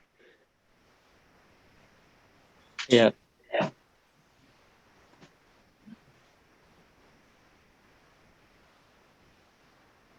Yeah. Our Supreme Judge, we humbly beseech you to bless and inspire us so that what we think, say, and do will be in accordance with your will. Enlighten our minds, strengthen our spirits, and fill our hearts with fraternal love, wisdom, and understanding, so that we can be effective channels of truth, justice, and peace. In our proceedings today, guide us in the path of righteousness Guide us in the for path the of fulfillment righteousness, of your greater for the glory. fulfillment of your Amen. glory.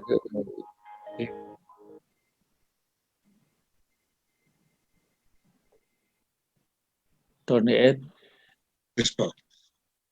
Your Honors, good afternoon. Yes, This good is a afternoon. continuation. This is a continuation of the online public interview of the applicant for vying the position of Associate Justice of the Supreme Court, Vice the Honorable Justice Jose Reyes Jr.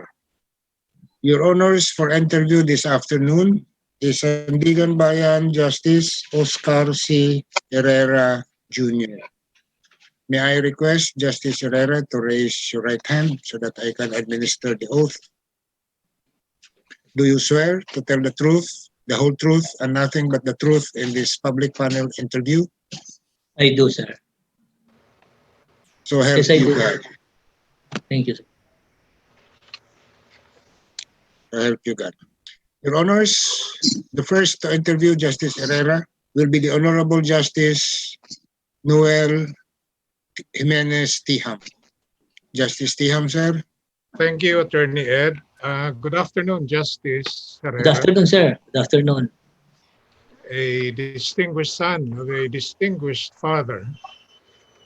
What qualities were imbibed to you by your distinguished father, Justice Herrera Sr.? Well, Your Honor, when I passed the bar examination, the first thing that he told me is not to put premium on money. Not to put premium on money. No? Continue to study, develop yourself, improvement. No? Material things will come your way. But the most important thing is loyalty to the profession. I still remember that, Your Honor. That was what he told me. That's why when I was invited to join the judiciary, I never had any doubt that I should join the judiciary. You are 66 years old. Yes, Your Honor. You're one of the oldest of the applicants. Yes, I've been with the judiciary for 26 years, Your Honor. All right. One of the questions the public would like to ask of the applicants is, or rather, your thoughts on a revolutionary government. What is your understanding, Justice Herrera, of a revolutionary government? Well, I have read about it in the papers, Your Honor. Of course, no less than the President informed the entire Filipino people that has nothing to do with it. I guess it's a concept of government similar to martial law or something like that, Your Honor. One-man rule or authoritarian rule. But that is just my thought. No? But the good thing about it is that the President himself said that he's not in any way part of this move, Your Honor. But traditionally, the call for a revolutionary government is it made by people inside government or people outside of government traditionally? Well, if a coup d'etat is staged by the military and runs the country, I would like to think that that will also qualify as a revolutionary government. If it's another group outside the government that takes over, probably they can also call their governance as a governance by a revolutionary government. These are just my opinion on the matter. It is not really spelled out on what this group is trying to foist with their announcement that they are calling for the establishment of a revolutionary government. But as a concept, is the concept of revolutionary government unconstitutional? Well, there are authorities who have already aired the view that it is unconstitutional. I cannot be more popish than the Pope. They are authorities on the matter. They are constitutionalists, Your Honor, and I'm not really a constitutionalist. It may be, if it's good for turn out to be good for the country, maybe somehow, somewhere we can find a justification. If it's really for the good of the country. But tracing back to history, when President Cory Aquino declared a revolutionary government, yes, in your mind, in your opinion, on hindsight, was it a constitutional act or an unconstitutional act, considering that concomitant with the declaration of a revolutionary government, she suspended the 1973 Constitution? That is correct, Your Honor. Mm-hmm. So do you consider it? I would like to think that it's extra constitutional, you know, that it's supposed to be changes in government should be by popular election.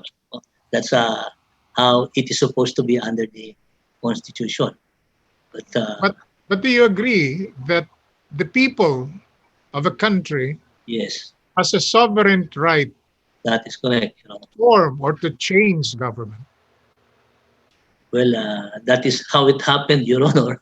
And I guess we'll just have to, on my part, my opinion, we'll just have to accept that. You know, it's the people themselves who opted to resort to that move, Your Honor. So probably, although not embodied in our Constitution, since it's the sovereign Filipino people who exercise that option to change the government, and that's just it, Your Honor. Now, following in current events, following the twin blast in Sulu, killing at least 14 people and wounding 72 individuals, it is reported that the president is considering a recommendation to impose martial law in Sulu. So my question is, in your opinion, there are no right and wrong answers here. I'm just asking about your opinion, purely for academic discussion. Yes, yes. In your opinion, do you think under present circumstances, it is more advisable to impose martial law again in that part of Mindanao, or to just strictly impose the anti-terror law? The anti-terror law. Well, the anti-terror law may be an effective, will be an effective means to go after terrorists, Your Honor. It would appear that this is a terrorist activity, Your Honor, and we have the anti-terror law. No? I think that is really the purpose of the enactment of the anti-terror law, no? To fight terrorism. No? And now we have the opportunity to find out how effective the anti-terror law will be if properly utilized as a weapon against terrorists, like these people responsible for the blast in Jolo. So you feel that the anti-terror law would be a better alternative, yes, rather Your Honor. than martial law? I do, Your Honor. I do. What are your thoughts about the 29 or 30 petitions filed in the Supreme Court against the anti-terror law? If you were appointed to the Supreme Court, what are the questions you will ask of the petitioners during the oral arguments, and why? Well, I would definitely ask why they consider the definition as very broad, Your Honor, no? Because that is, I think, the common denominator in these petitions. No? They are questioning the definition of terrorism. No? And secondly, on the matter of arbitrary detention or arrest, because it allows a period of detention for 14 days, I think, extendable to another 20 days. No, so I would definitely be asking why they consider that as unconstitutional. No, please, no, considering that the objective of the provision really is to fight terrorism, no, to give our law enforcers better opportunity to effectively fight terrorism. No, these are the main things that I would ask. And do they feel that the matter of coming up with the, I think, rules and implementing rules and regulations can be an effective method to rectify perceived defects in the anti-terror law? Because if I remember correctly, Your Honor, I don't know, correct me if I'm wrong, I think the Secretary of Justice before made a pronouncement that the matter of effecting arrest, searches can be more effectively done and validly done through procedures that can be embodied in the implementing rules and regulations. So on the other hand, what questions will you ask the Solicitor General and the respondents during oral arguments on the anti-terror law? Precisely that, Your Honor, on the matter of whether they believe that these issues regarding arrest and detention of individuals can still be better clarified through the formulation of implementing rules and regulations, as I think mentioned before by the Secretary, the Honorable Secretary of Justice. Because if they say that there is nothing more that we can do, that is the law, that's just it, I think that will not be an acceptable answer, Your Honor. There has to be certain refinements, Your Honor, in the law, particularly on the matter of arrest and implementing search and seizure, Your Honor, through the enactment to the formulation of implementing rules and regulations. Is there an actual, in your mind, in your opinion, is there an actual case or controversy that necessitates the Supreme Court to resolve the petitions? Come again, Your Honor, is it Supreme in your Court? Mind, is there an actual case or controversy that necessitates the court to resolve all of the petitions? Or should the court dismiss it because there's no actual case or controversy? I think the Supreme Court has to resolve the petition, Your Honor, even in the absence of an actual case because of the transcendental importance of the issues raised in the petition. That is my personal opinion on the matter. What makes a case of transcendental importance, in your opinion? Well, precisely, these are constitutional issues that affect, Your Honor, the population, Your Honor. These are rights embodied in the Bill of Rights that are being invoked by the petitioners as susceptible to violations in the enforcement and implementation of the anti-terror law. But this can, as I said, this can still be remedied through implementing rules and regulations.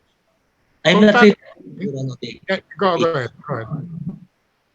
Comparatively, between comparing the petitions against the anti-terror law and the long pending electoral protest between Mrs. Robredo and Mr. Marcos, which one is of paramount transcendental importance?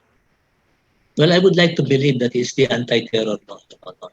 That is of transcendental yes. Of course, the petition, the Marcos Robredo case involves the position of Vice President, Your Honor. No? But so is that the reason why there is no urgency to decide it because it is not of transcendental importance? No, it's still of transcendental importance, Your Honor, because it involves the position of Vice President, the second most powerful person in the land. So, is there really a need to implement the doctrine of transcendental importance, considering that all cases elevated to the Supreme Court should be considered of transcendental importance? Because the impression created in the minds of the public is that the Supreme Court has to decide with urgency matters of transcendental importance ahead of other cases. Well, there are still cases much more important than others, Your Honor, and that must be the reason why the Supreme Court came up with this doctrine of transcendental importance, Your Honor.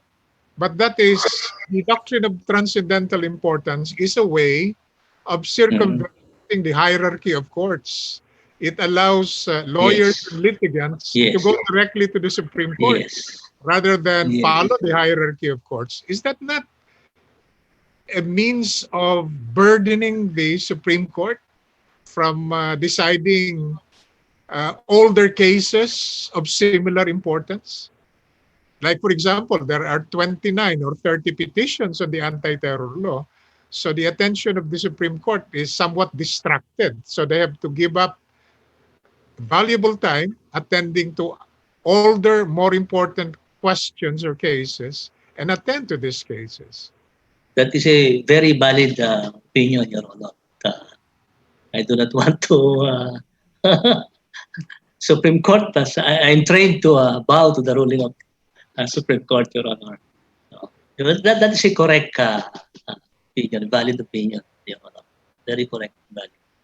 Now let me go to this question. Is there a potential criminal liability for mislabeling the manufacturer and distributor of a product with a label that tag Manila as a province of China?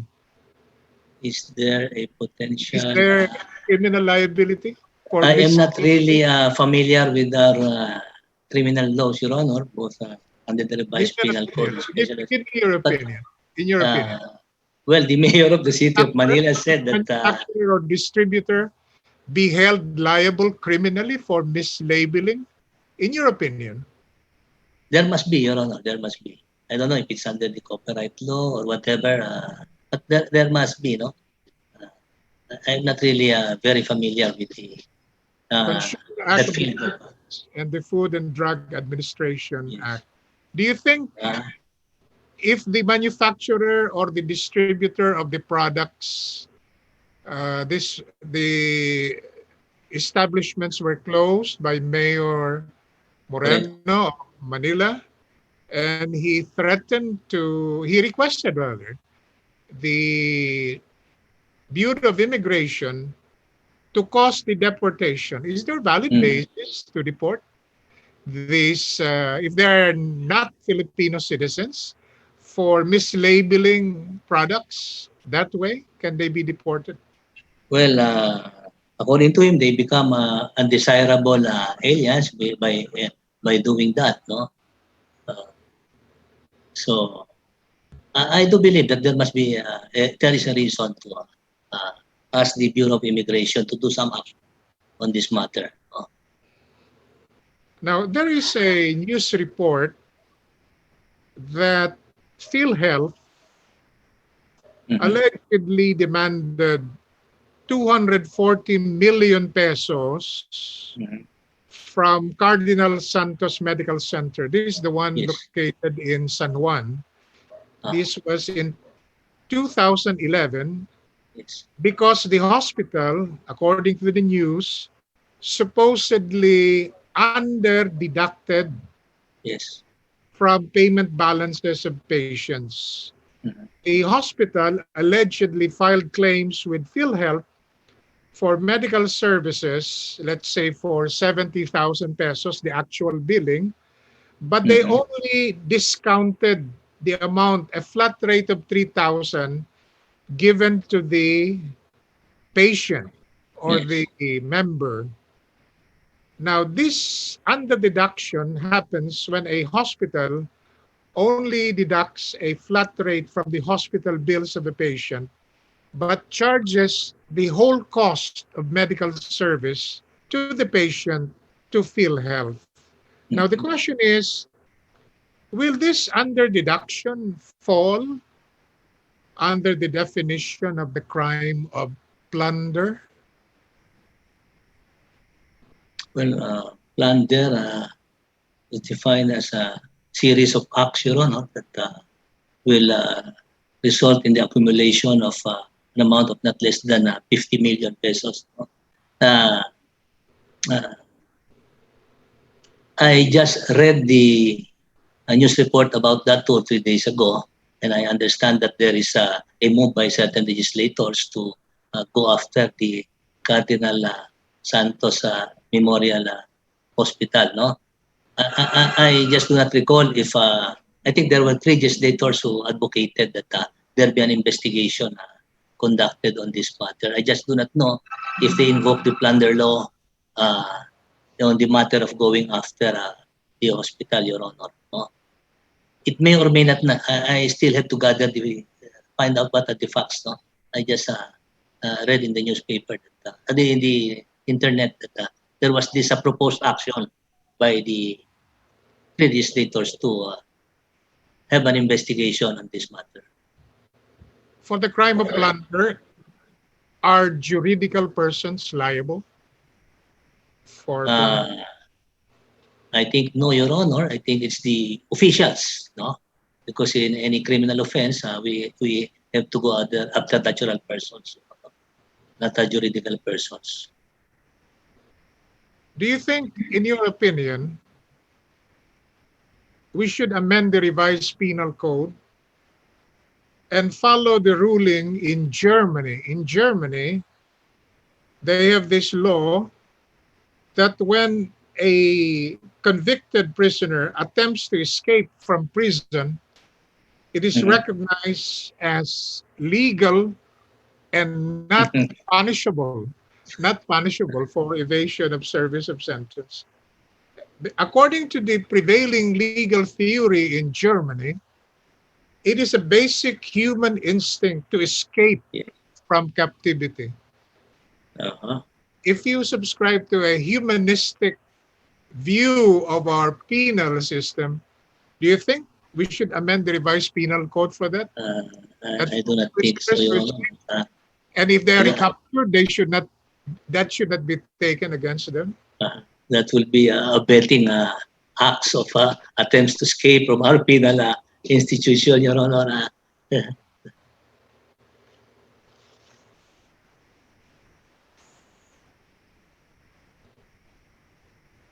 This problem in Mindanao, so this act of terrorism, yes, this was repeated, and historically it happened 3 years ago or 4 years ago in Marawi, correct? Yes. Correct. Do you think if a Muslim justice is appointed to the Supreme Court, that might solve to a certain degree the problems in Mindanao? Probably, Your Honor. That remains to be seen. But no? What is your opinion Justice Job is a good friend, very good friend of mine, Your Honor. Probably, I will really have no objection or any doubts on the possibility that especially Justice Chap comes from Marawi. No?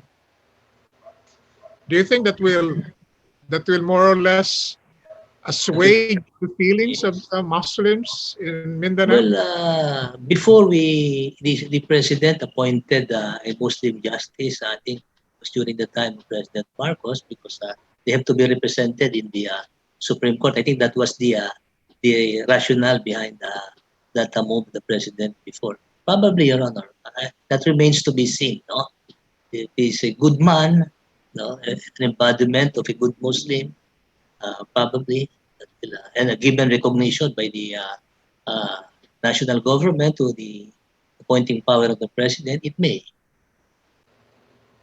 In the news, Congress filed a bill to phase out, to discard phase 4 in the clinical trials of COVID-19 vaccine. Yes. Is the government authorized to do that, to purchase, assuming that the vaccine that has already completed phase 1, 2, and 3, can the government appropriate money to buy it so that it can be used by discarding, by removing the phase 4 clinical trial required under our present laws? Well, do you think the government can do that? I think so, Your Honor. We are faced with a crisis. No, I read before the last pronouncement of the FDA. I think that the DOJ was willing to purchase after the phase 3 trial, but it's the FDA that came out with an announcement that they will only allow the use of the vaccine after the phase 4 trial. But we are faced with a crisis, Your Honor. And I to believe that once we receive convincing attestation from experts in this field that the result of phase 3 is enough, probably just to address the crisis that the country and the whole world is facing right now. What do you understand, Justice, by hate speech? What do you understand by hate speech? And corollary to that, the question is it protected by the Constitution, do you think? Hate speech. If you cannot... Well, it can be a speech. Can you give me an example of hate speech? Well, hate speech is probably imputing something,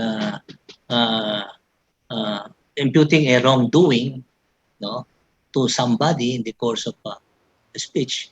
I think so long as it does not violate the standard criteria for libel, then it would still be a valid speech. But when it becomes libelous, when all the elements of the crime of libel are present, I think that's criminal already.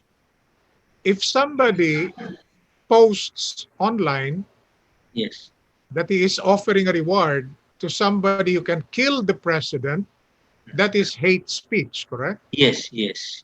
Is that protected nonetheless by the Constitution? In your opinion? I think that's illegal, Your Honor, but the judge who dismissed the case reasoned out that the circumstances of this person who uttered that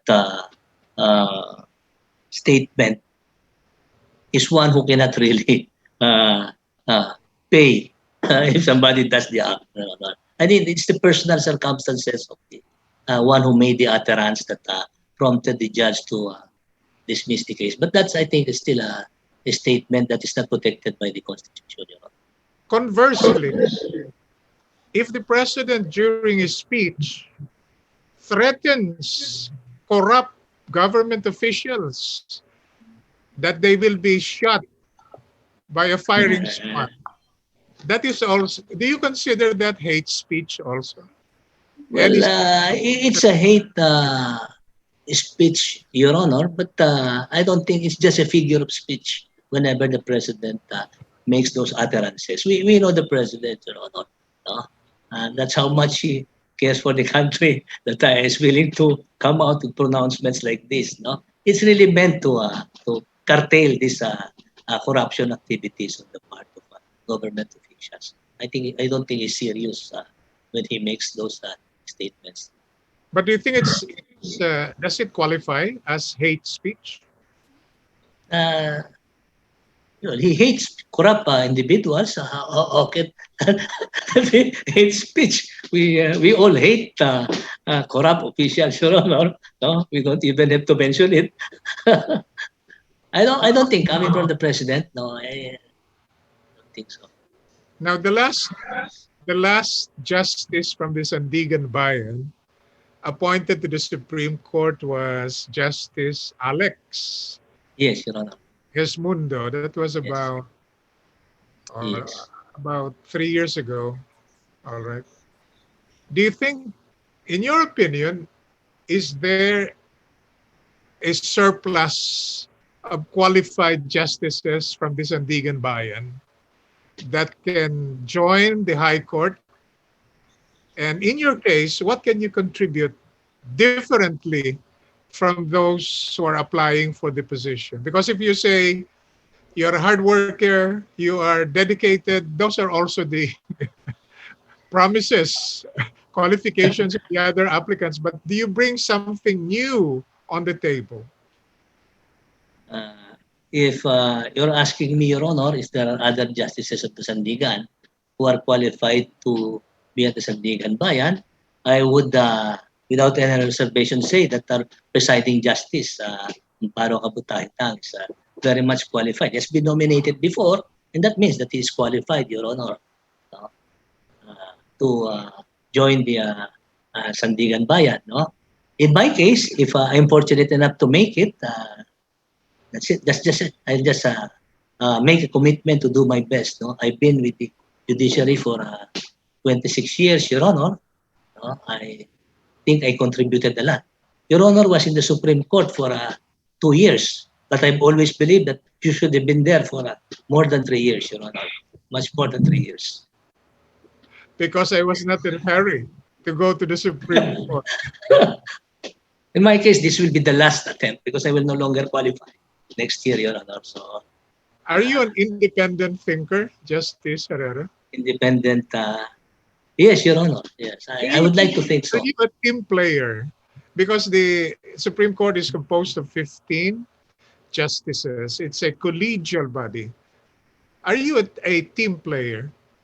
I am a team player in the sense that I can listen to their views and opinions, and I can respect the views and opinions. But when it comes to resolving cases, I will have to utilize my independent appreciation of the merits of the case, Your Honor.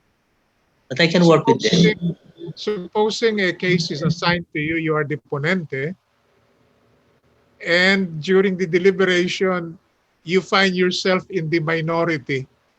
What would you feel?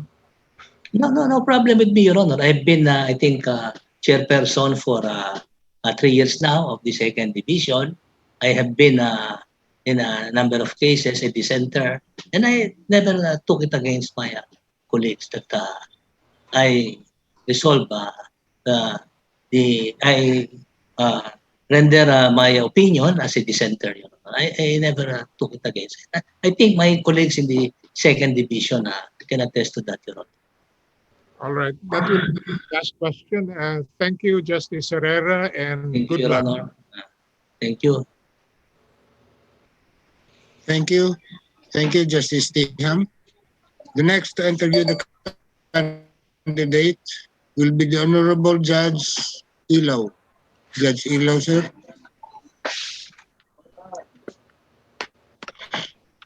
Yes, thank you, Tony Hello, Ariteta. Yes, good afternoon, Justice Herrera. What's your nickname? My nickname is Boying, Your Honor. Yes, Boying. I remember that's Boying. What did you take for breakfast this morning?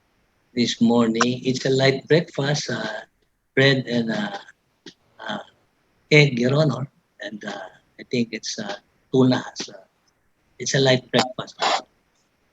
How about this lunch? Lunch time. I almost forgot, Your Honor. I was nervous when I took lunch because it's near my scheduled interview by the JBC. I think it's pork, Your Honor, pork and rice. I'm asking you this in relation to your health. How is your health, Justice? My doctor said that it's a fairly good one, Your Honor. Because, I can still do exercise almost every other day. I can still walk around the village, go to the basketball court and do some exercises there. It's fairly good. I think I submitted the certification from a personal physician. It's a fairly good, considering my age, Your Honor. Of course, I have taking maintenance medicine, but I am taking this medicine religiously, and that's just what's important according to my doctor. Because the medical examination results you submitted to JBC show that complete blood count WBC high. Yes. My attention was invited to that by my personal physician. And urinalysis, protein, blood chem, this is creatinine high. Yes. It's always like that at my case. It's go up, go down, up, down. And the chest X-ray, June 22, 2020, atherosclerotic aorta. Were you able to consult your physician? Yes, Your Honor. It's always been like that whenever I undergo chest X-ray. For years now, that kind of findings always appear, Your Honor. But I'm taking the proper medicine. Always attributed to advancing age, yes, like us. Anyway,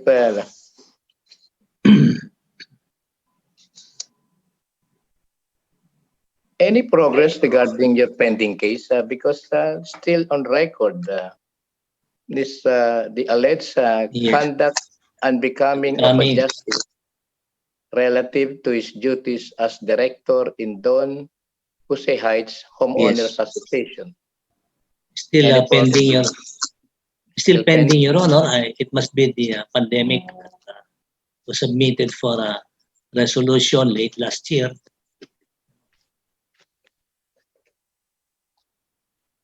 What is this all about?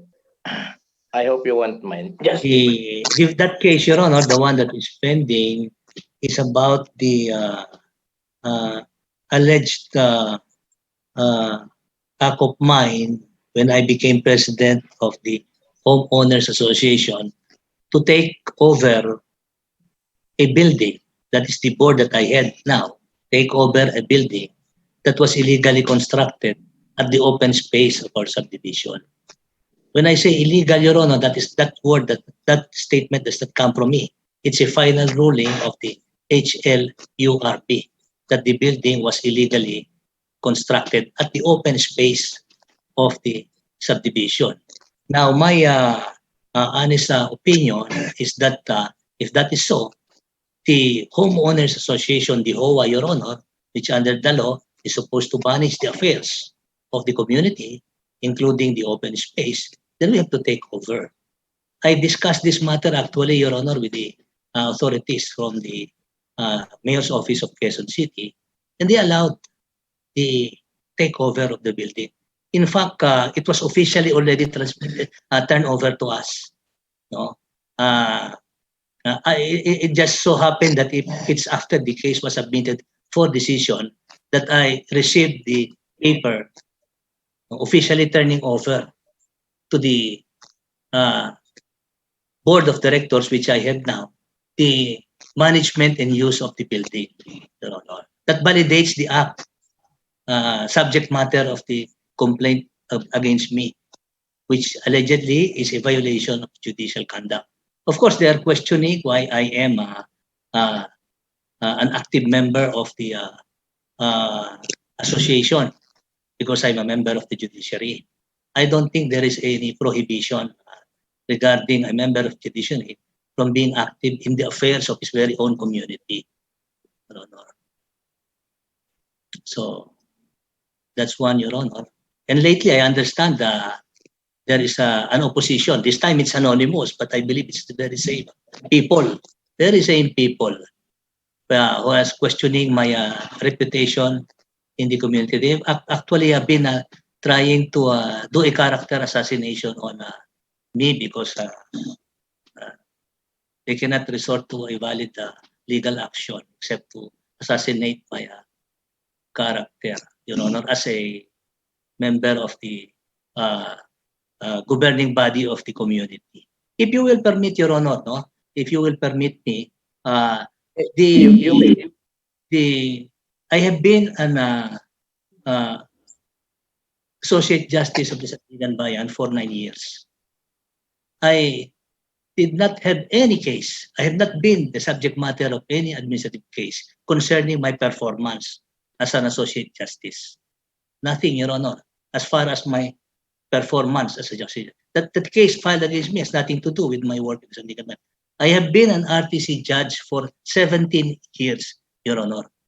Except for one case, the 3 other cases filed against me also concerns my community service, Your Honor.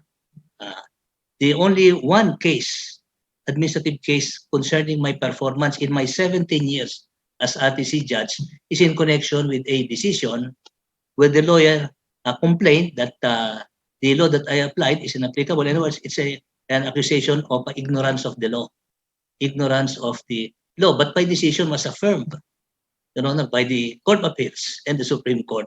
So the lawyer withdrew the case. In fact, he was warned by the former Supreme Court Associate Justice Vicente Mendoza not to resort to those kind of action against a sitting member of the judiciary. Now, the permission that I'm asking, Your Honor, is this. The accusations against me leveled, contained in that anonymous letter is in connection with my acts as an officer of a homeowners association. Your Honor, the homeowners association of my community was founded in 1978. Among the founding members is Chief Justice Renato Puno, former Chief Justice Renato Puno.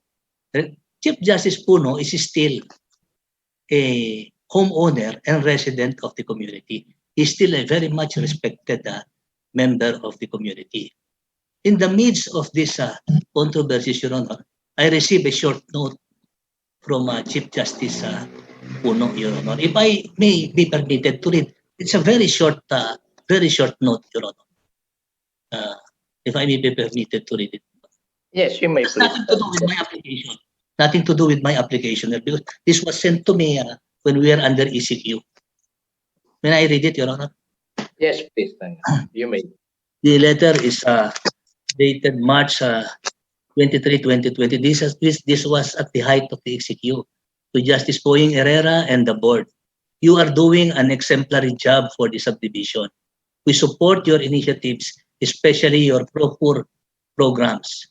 Yours, Chief Justice Renato Puno, retired. I think that speaks a lot, Your Honor, about what I'm doing in the community. There are other letters sent to me which I can submit to the JBC. Prominent people, respected members of the community, expressing their support for my. Of course, I told them that I will not seek a second term as officer of the Homeowners Association. That's it, Your Honor. It involves homeowners. Yes. About the basic tenets of Christian living, even in the commandments. Love thy neighbor as you love yourself. Yes. Is it not an alleged violation of such basic rule? Your Honor, I have been chairman of the Parish Pastoral Council of our parish, which includes the subdivision where I am an officer. No, 7 consecutive years, Your Honor, starting 2013 up to now, Your Honor. And even before that, in the 1990s, I also served as chairman of the Parish Pastoral Council. The chairmanship is by election, Your Honor, by members of the parish. I've always been I've served several parish priests already and 3 bishops of the Diocese of Novaliches. No? The last time I asked that I be replaced because we need young leaders, they just asked me 1 more year. Serve us 1 more year. So I don't think I am proud of what I am doing in terms of community service, both as a volunteer in the Catholic Church and as an active officer of our association. All right. We have here verbatim comments of respondents on the qualifications of the applicants for the position of the Supreme Court of Justice Vice Honorable C.G. Reyes. We really disseminate or ask questions from practitioners, litigants, non-litigants, colleagues, friends. Yes. As regarding the dependence, integrity, and some of good positive feedback that and one, I have heard lawyers who vouch to your being fair in court, non-approachable when it comes to cases.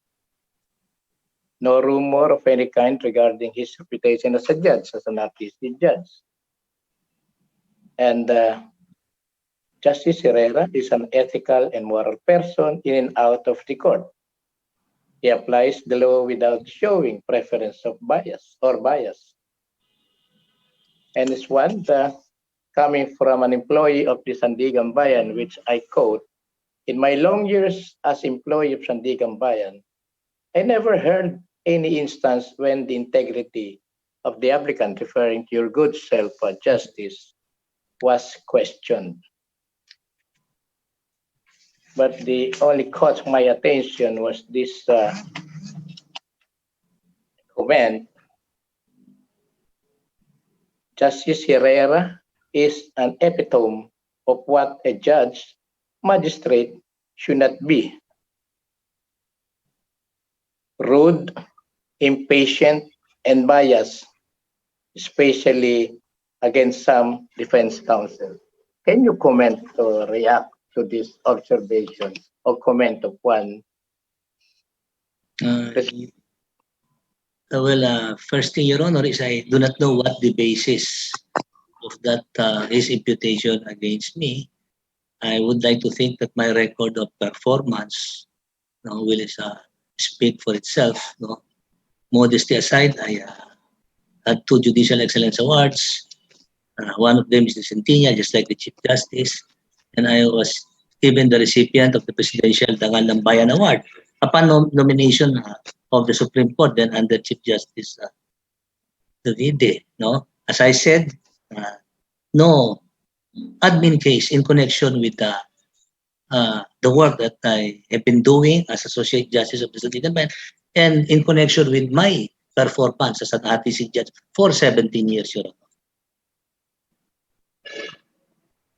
All right, so do you agree to me? Do you agree that human experiences teaches us that as a magistrate, yes, you cannot please everybody? Yes, that's correct, Your Honor. That's correct. That's correct. All right, what is your present caseload, Justice?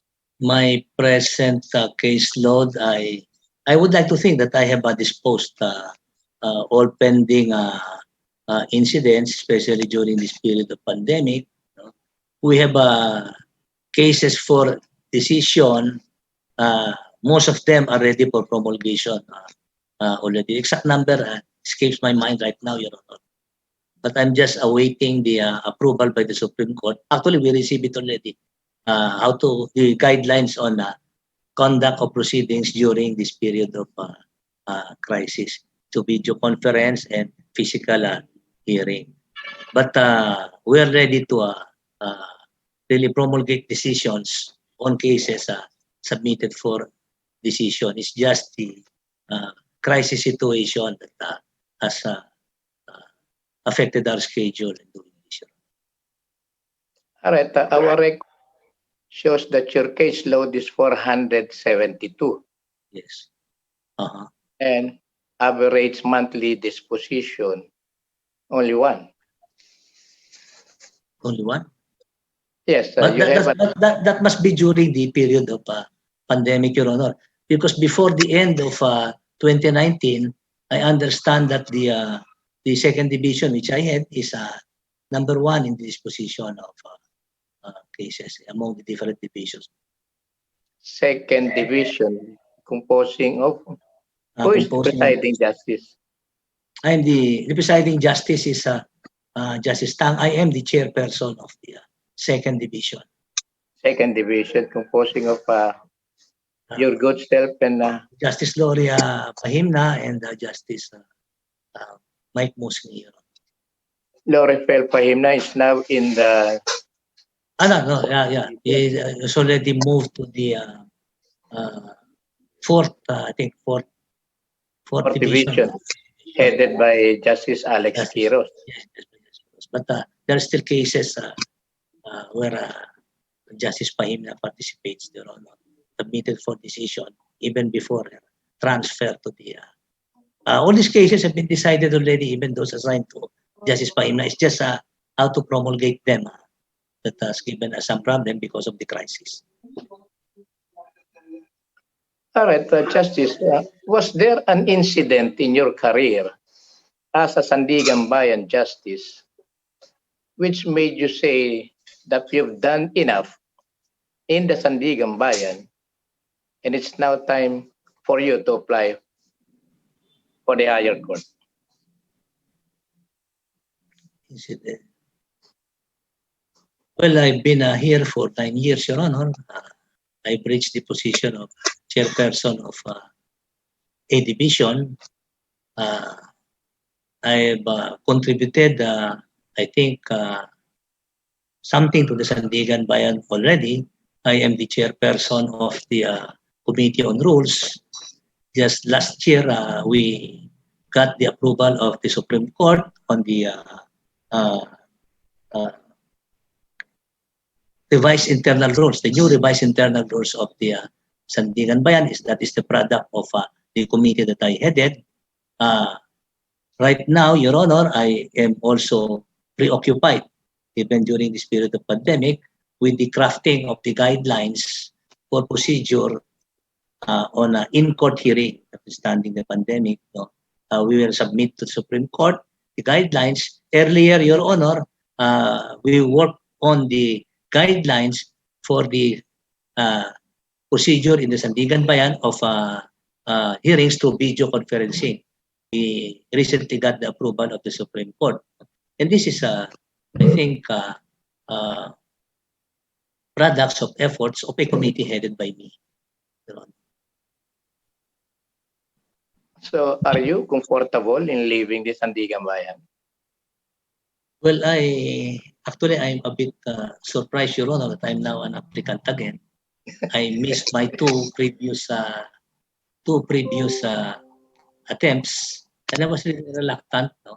When I was surprised that they told me, it was actually during a meeting of the Rules Committee, told me there is a vacancy, retirement of Joey Reyes, who's a good friend of mine.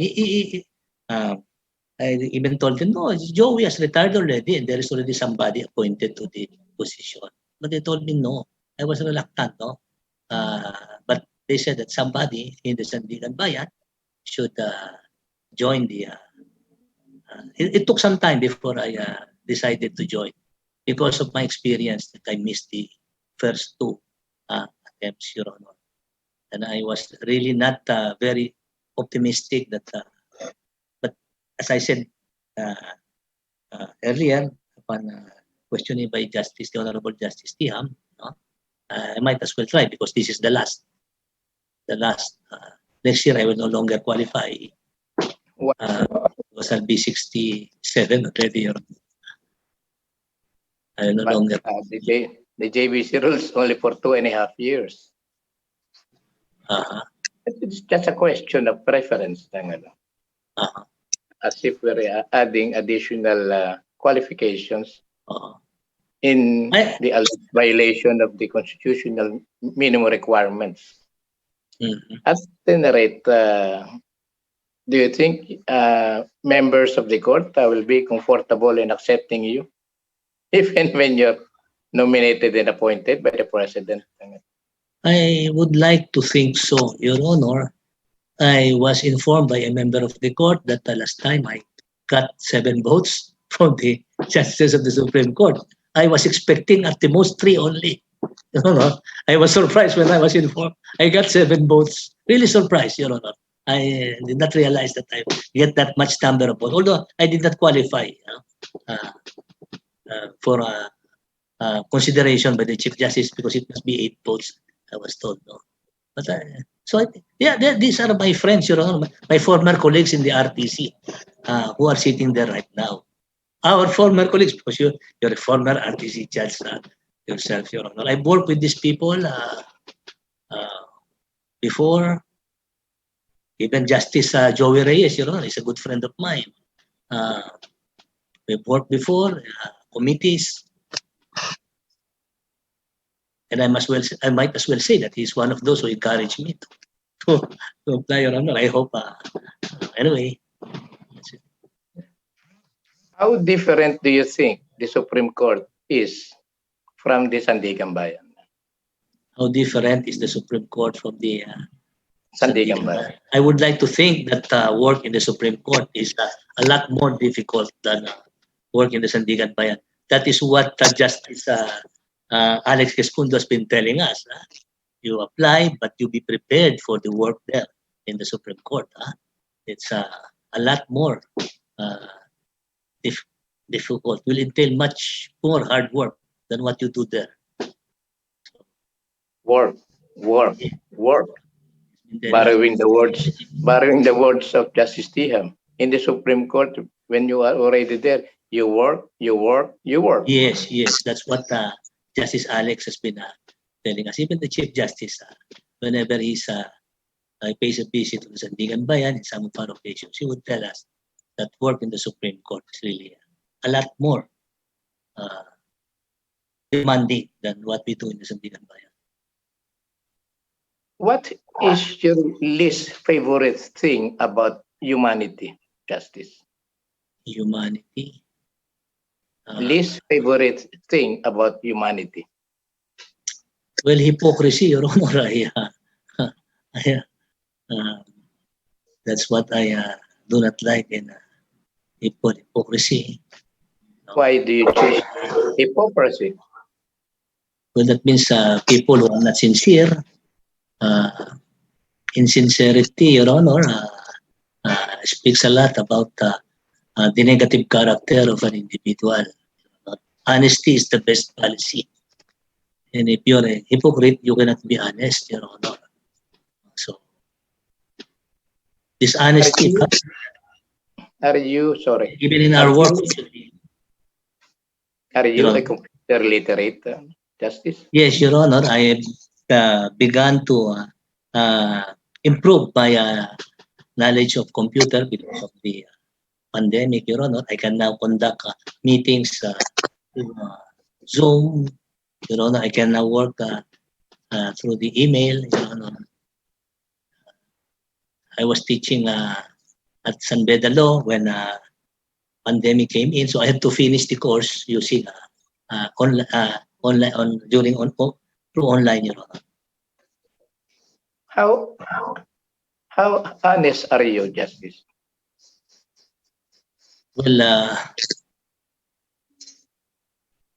I don't know. I think I'm honest enough to merit the acceptance of the clergy, Your Honor. I think church people are, at least most of them, are epitomes of that character of honesty. As I mentioned earlier, Your Honor, I have been a chairperson of the pastoral council, parish pastoral council of our community for 7 consecutive years, Your Honor. The parish is comprised of 18 communities, Your Honor. 18 communities. No? Any semblance of dishonesty, my part would have merited an admonition at the very least from the clergy. But I have been accepted, as I said. And going back to being beginning to be a techie, could you explain to us how the internet works? How the internet works? Well, I can open the computer, Your Honor. I can do now research through Google, and I have not been reading newspapers over the last several months. I have learned to utilize the computer for my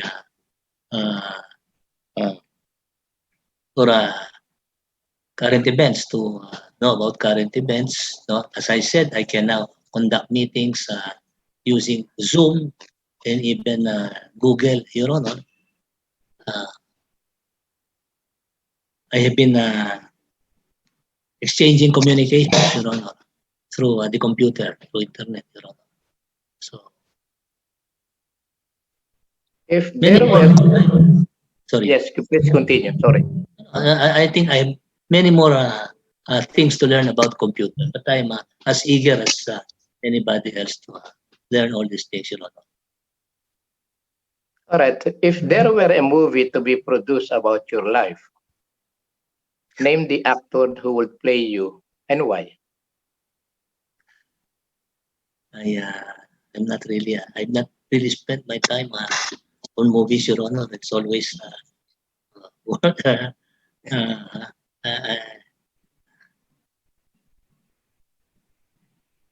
cannot. I do not really know who are the. I am 66 years old, Your Honor. I don't really know who the celebrities are in this country. They, anyone who can be a role model, no, of integrity, honesty, good moral character. I'm sure we can find an actor who is a role model, Your Honor. And almost always it should be one who exemplifies. The question of your creativity. Before traveling for business, what are the top 5 things you do before you leave? Before I leave, Your Honor? Well, I make sure that in the office, everything has been taken care of, that things will not go wrong in my period of absence. I'm always concerned about the office, Your Honor. Of course, family, I have to make sure that the family will be taken care of before I travel. That's 2. Still, well, I have to make sure that I will travel to a country where it's safe for me to go to. That's 3. Of course, pray that everything will turn out right from the time I leave to the time I come back, Your Honor. And last, one more. One more. Maybe see to it that I bring along what I need for the purpose of my travel. Sure that all of these are. All right. Thank you. And that was my last and final question. Thank you. Good luck, Justice. Yes. Good luck again. All right. I'm through, Attorney Archeta. Thank you. Thank you, Judge Ilaw. The next to interview the candidate is the Honorable Justice Jose Catral Mendoza. Justice Mendoza, sir. Yeah, unmute. Unmute. Now can you hear me? Yes, Your Honor. Yes. Good afternoon, Good afternoon. Justice Herrera. Good afternoon, Justice. Good afternoon. Oh, I heard you earlier in your answer to the questions of Justice Tiham that you are not a constitutionalist. Not an expert. Am I correct? But Yes, when you Your go Honor. to the Supreme Court, you know Yes. that almost all cases there involve Yes. constitutional law. Yes. That's correct, Your Honor. That's correct. Oh, so you are. It is just Can you explain yourself? Oh, you were Explain. saying something. You No, were no, saying no. something. I'm allowing you to continue. No, it's just that right now my concentration is about graft and corruption cases, Your Honor. Not the Not the not the Constitution, Your Honor, except not for the Constitution. probably for issues concerning. But you know the basic principles Yes. under the Constitution. Justice, what is justiciability? Justiciability. Yes. Justiciability meaning that the case is ripe for judicial determination, and there is a controversy that needs to be resolved by the court, exercise its power, judicial power, Your Honor. Case must be justiciable before the court can exercise its judicial power. And but the petitioners have a legal standing, correct? Yes, legal standing, Your Honor. Okay. Locus standing. Yes. There must be an actual case or controversy. Suppose can a person file a case even if there is still no actual case or controversy? Even if there is no actual controversy. Case well, in the matter of declaratory relief, I think, Your Honor, no controversy yet. It's just a declaration from the court that has been asked regarding the validity of a certain law or ordinance. Because after a violation or a controversy, of course, it ceases to be an action for declaratory relief. Yes. Regarding the anti-terrorist bill, some cases question the constitutionality of the law. Yes. Can that be dismissed by the courts because there is still no actual case or controversy by the Supreme Court? Can the court dismiss the? Well, as I answered before, Your Honor, in my opinion, it's the issues raised are of transcendental importance. So, Supreme Court itself, in several cases, acted on petitions under the principle that issues raised are of transcendental importance. Your Honor. Have you read the case of Gio Samar? Gio Samar. Yes. I don't think. Regarding the hierarchy of courts? Yes, Yeah. You have not. I have a little understanding of the principle of hierarchy of courts. Before going to the Supreme Court on the Supreme Court certiorari, it should first be addressed to courts lower below the Supreme Court, because there are a matter of petition for certiorari. This is concurrent, Your Honor, with the RTC and the Court of Appeals. No? So before going to the Supreme Court, which is burdened with so many cases, it should first be with the RTC or the Court of Appeals, as the case may be.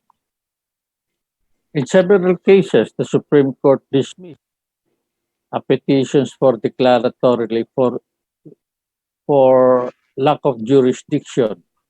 Is the Supreme Court, what is the basis of the Supreme Court? I think the actions for declaratory relief fall under the exclusive jurisdiction of the. I do not. But that is why my recollection right now. I don't know if that's an accurate statement, but my recollection, I've not encountered any case for declaratory relief, but my recollection is that it's under the exclusive jurisdiction of the RTC. Even if you were in, even if you, in your 17 years of stay in Malolos, Yes, Your Honor. You did not come across any case of declaratory relief. I don't recall, Your Honor, having encountered the case of 17 years, Your Honor, that involves numerous, countless cases, Your Honor. But in drugs alone, 777, just drugs alone. How many cases 777. declaratory relief? I do not recall. Declaratory. None? None, Your Honor. Can the Supreme Court dismiss those cases so those cases, those petitions for declaratory relief, when it is coupled with the other petitions like prohibition?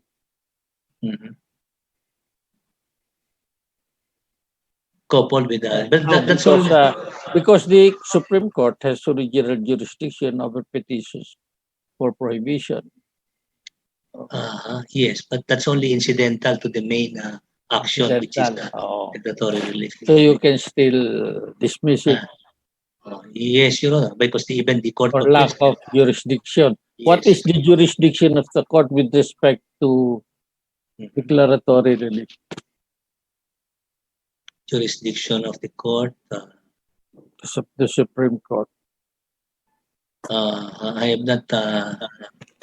My only recollection, as I said, is that it's under the jurisdiction of the RTC.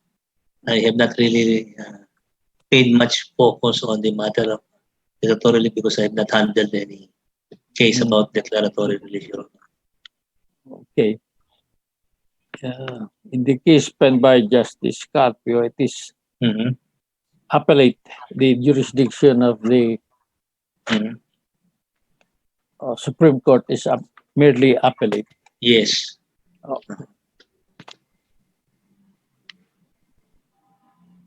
Now, Justice, what is natural law?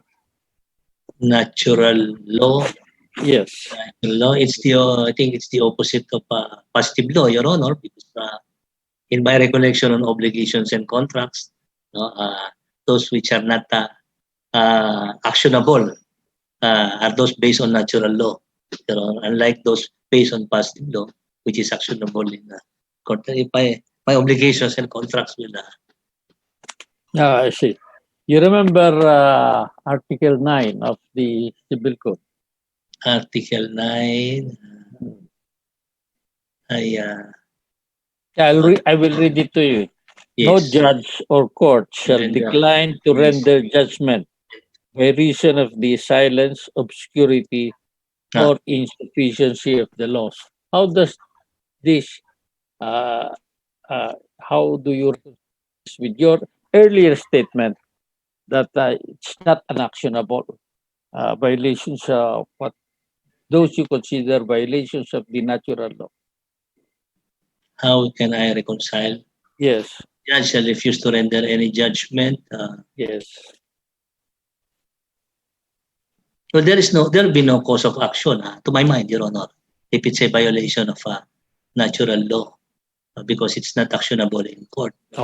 Where is that applicable at Article 9? If the transgression is based on a violation of positive law. Yes. I may be wrong, but that's. I'm just basing my answer on my recollection of certain provisions of the law on obligations. Distinction between positive obligation and natural obligation. Natural obligation based on natural law is not enforceable in court. Yes.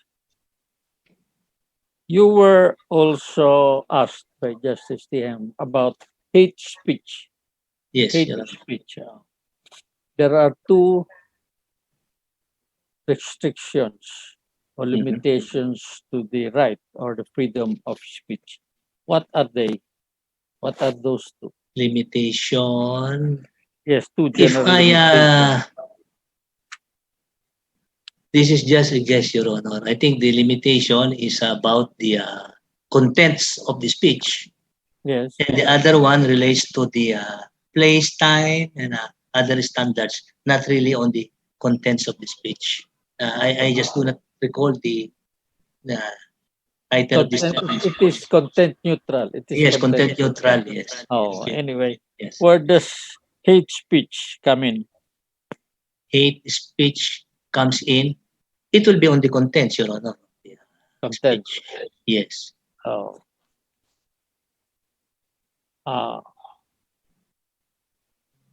You were asked about this hate speech. What is your understanding of prohibited hate speech?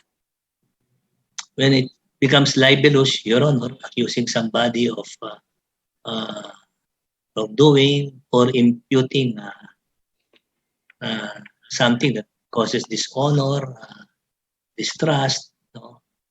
Even it becomes libelous when all the elements of the crime of libel are present. I would like to think that that is prohibited hate speech. This is an actual case in not in our jurisdiction, but in California, and it reached the United States Supreme Court. It's about the prohibition by the state of California,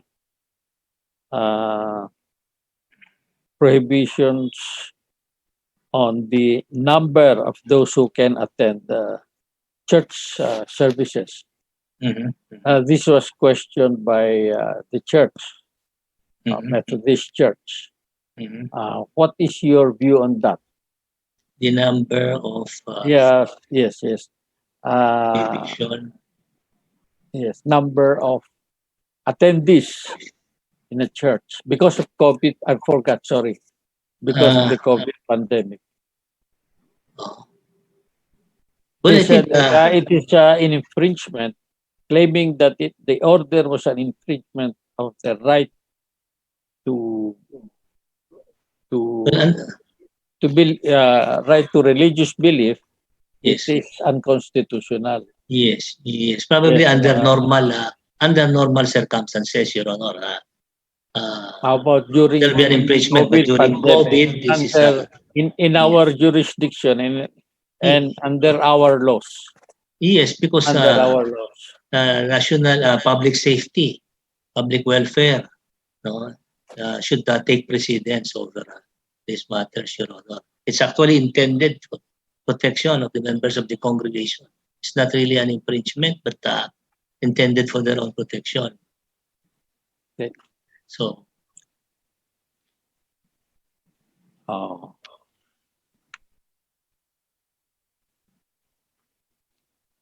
You said earlier that you learned computerization or using the computer recently. Well, I have been doing research on computer before, Your Honor. Just research, but not this time when we have to communicate through when email. was the last time you visited the Supreme Court website? It's a long time ago, Your Honor. I do not recall anymore. You mean the website? The latest decisions of the Supreme Court. Latest decisions of the Supreme Court. I have with me some materials. Grammarly does more than we are being informed by the library given summary of decisions, Your Honor, updates, and I read those things, Your Honor. Okay. I'll ask you about the case of the Chief Justice. People versus Oaklane. You remember that case? Airport search in Ilocos. You remember that case? I must have encountered the case, Your Honor, because I'm doing lectures on drugs, Your Honor. Mario Lopez and I are the ones giving lectures. So you can easily answer that. What No, were but the two situations in that case? Airport search.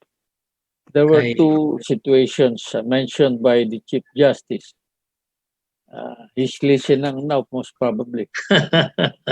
I He's not been came reading his across the very recent one, Your Honor. I think it's Saluday. I read that case, no? Because Saluday. and I think there is a later one, no? Later one, there is a dissent by Justice Ami and my good friend Justice Justice Mario. Lopez. Because we're the ones giving lectures to judges on drug Very cases. good. Your Honor. What was the doctrine initiated? People versus Sapla. That was last week. Sapla. I think it's about search of a moving vehicle, Your Honor. Intrusive search. Yes. Intrusive search of a moving vehicle. It was supposedly based only on an information by an informant. No? Not verified. Not verified. Not verified, yes. Not verified according to the ponente. I think it's Justice Kagiwa. Justice Kagiwa is the ponente. It was an intrusive search. Okay. Yes. Did it amend the case you read? Saluday versus people. You mentioned Saluday. Yes. Yes, in Saluday. Before we go further. I will ask you. In Saluday, there were 4 conditions allowing reasonable search of a bus. Yes. Yes. Warrantless search. Warrantless search. Warrantless search. Conditions. What are those conditions? It must be because there are certain rules about search of vehicle. It must be least intrusive to the equal application, something like that of the search not only confined to particular individual. It must be least intrusive, no discrimination, Your Honor. There will be probable cause, of course. That's the main justification. And I really there's so many drug cases. Because you give lectures on them. Yes, so we confused. Okay. Now the four conditions which should be present. One, the manner the search must be at least intrusive. Yes. Second, the search must not be discriminatory. Yes. Third, as to the purpose of the search, it must be confined to ensuring safety. And the court must be convinced that precautionary measures were in place to ensure that no evidence was planted against the accused. Those were the 4 conditions. That's good. You remember that now? What are the 3 instances wherein such searches are allowed? 3 instances. That is also mentioned also in Saluday, because you mentioned Saluday, so I'm going to Saluday. Actually, I got into Saluday. You know, I must be candid about it. When I read the dissenting opinion of Justice Mario in the Sapla case, you're not familiar. Not really. You're not familiar with the 3 instances of allowable bus or public vehicle searches, warrantless searches. They're not warrantless searches. The 3 instances, the guidelines or the instances. Warrantless. You have read that, Saluda? You mentioned it. No. It's only the portion cited in the dissenting opinion of. I see. How can I go forward? You read the dissenting opinion. I read also the main decision, Your Honor, but in the main decision, Saluday was not discussed, Your Honor. In the main decision, Saluday was not discussed. Yes. Are you sure? That's my recollection because it's very long, Your Honor. I think more. Are you sure it was not discussed? There are so many authorities. Saluday. In the main anyway, you mentioned Saluday. Did Sapla modify Saluday? did SAPLA modified the... People were SAPLA case. Well, in Did it SAPLA, it's modify the... Saluday? But as I said, Your Honor, in SAPLA, it's about search of a moving vehicle based on an anonymous caller, no? Yes. And that is not sufficient probable cause to justify the search of the supposed drug courier or is it the jeepney. No? The facts of the Saluday case, as I said, I am not familiar with because I only read the portion cited in the dissent of Justice Lopez, which is not really focused on the facts except the doctrinal pronouncement. Yes, just the doctrinal pronouncement. He cited the distinction between reasonable search and warrantless search that requires probable cause. Yes, he cited it. You said that only, not the facts, just the pronouncement. Was it modified by SAPLA, Saluday? Modified by SAPLA or the reversed? Saluday case. Yes, or reversed. Let me. I don't think it was modified by SAPLA. No, was SAPLA was Saluday modified by SAPLA? The doctrine. In terms of the doctrinal pronouncement. Yes, the conditions for allowing a reasonable warrantless search. Those are the conditions in Saluday. I read to you before. Modified or reversed? Well, in a way, it was reversed, Your Honor. It was reversed. Talking of the warrantless search. No, it was reversed. So Saluday was reversed. Are you sure? Just quick thinking, Your Honor. Quick thinking. That will be my last question. Sige, quick thinking. Well, definitely the doctrine in SAPLA is very clear, intrusive search. As I said, the only portion that I recall about Saluday was that portion where Justice Lopez cited the distinction between a reasonable search, where there is this expectation of privacy, and then the other one is a warrantless search that requires probable cause. In the reasonable search, according to him, when there is this expectation of privacy, like searches at the airport, malls. So you read it, you read it. Was it abandoned, Saluday? Was it abandoned? Was it abandoned? Well, insofar as warrantless search is concerned, it's the same because probable cause is required. In both cases, SAPLA and Saluday, there must be probable cause. Was there a modification? No, because the both requires probable cause in warrantless search. So, otherwise, it becomes unreasonable. I see. In one of the, I'm sorry, last situation. In the last instance in Saluday, a passenger about to board can be frisked, can be checked. Was that abandoned already? In the last passenger? There were three instances. I mentioned the last. The last one was when you're about to board a bus. He was frisked.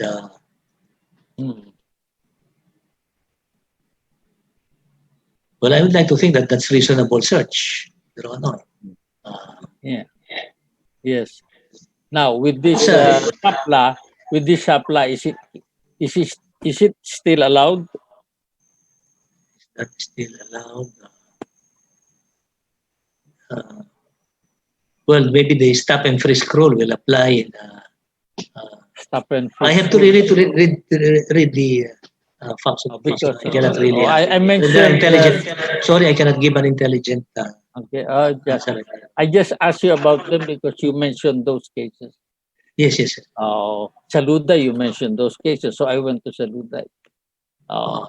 Anyway, the Chief Justice will be asking you questions, so that will be my last.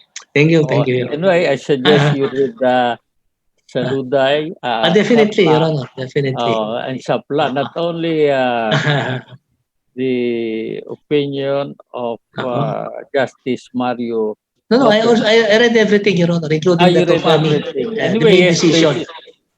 I read it also, and that dissented because according to the facts in the case do not warrant such ruling. Yun lang naman.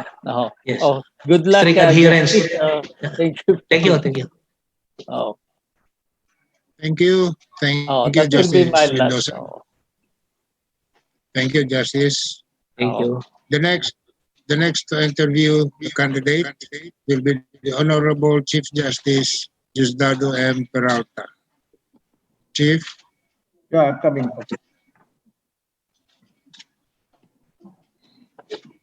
Good afternoon. As I mentioned this morning, I will forego with my interview because I know very well Justice Oscar Herrera, having been my classmate, and we were together for a long time in the RTC. I know his qualifications. So with that, there's no more candidate to be interviewed. I will just say good luck to Justice Herrera. Thank you, Your Honor, Mr. Chief Justice. Thank you. Okay. Thank you. Good luck too, no? And I wish you well, no? All the best. Thank you. Okay. So we do not have any more candidate to be interviewed. This is the end of the proceedings. So we will close now. No more, Chief. Okay. So we will now formally close the interview. And just to remind the members that we will have our meeting next Friday. Voting. Yeah, video conference, but I just to remind Anne to prepare the documents to be submitted to us, to the Supreme Court for possible choice of the Supreme Court on the next candidate for the position of Justice of the Supreme Court. So this case,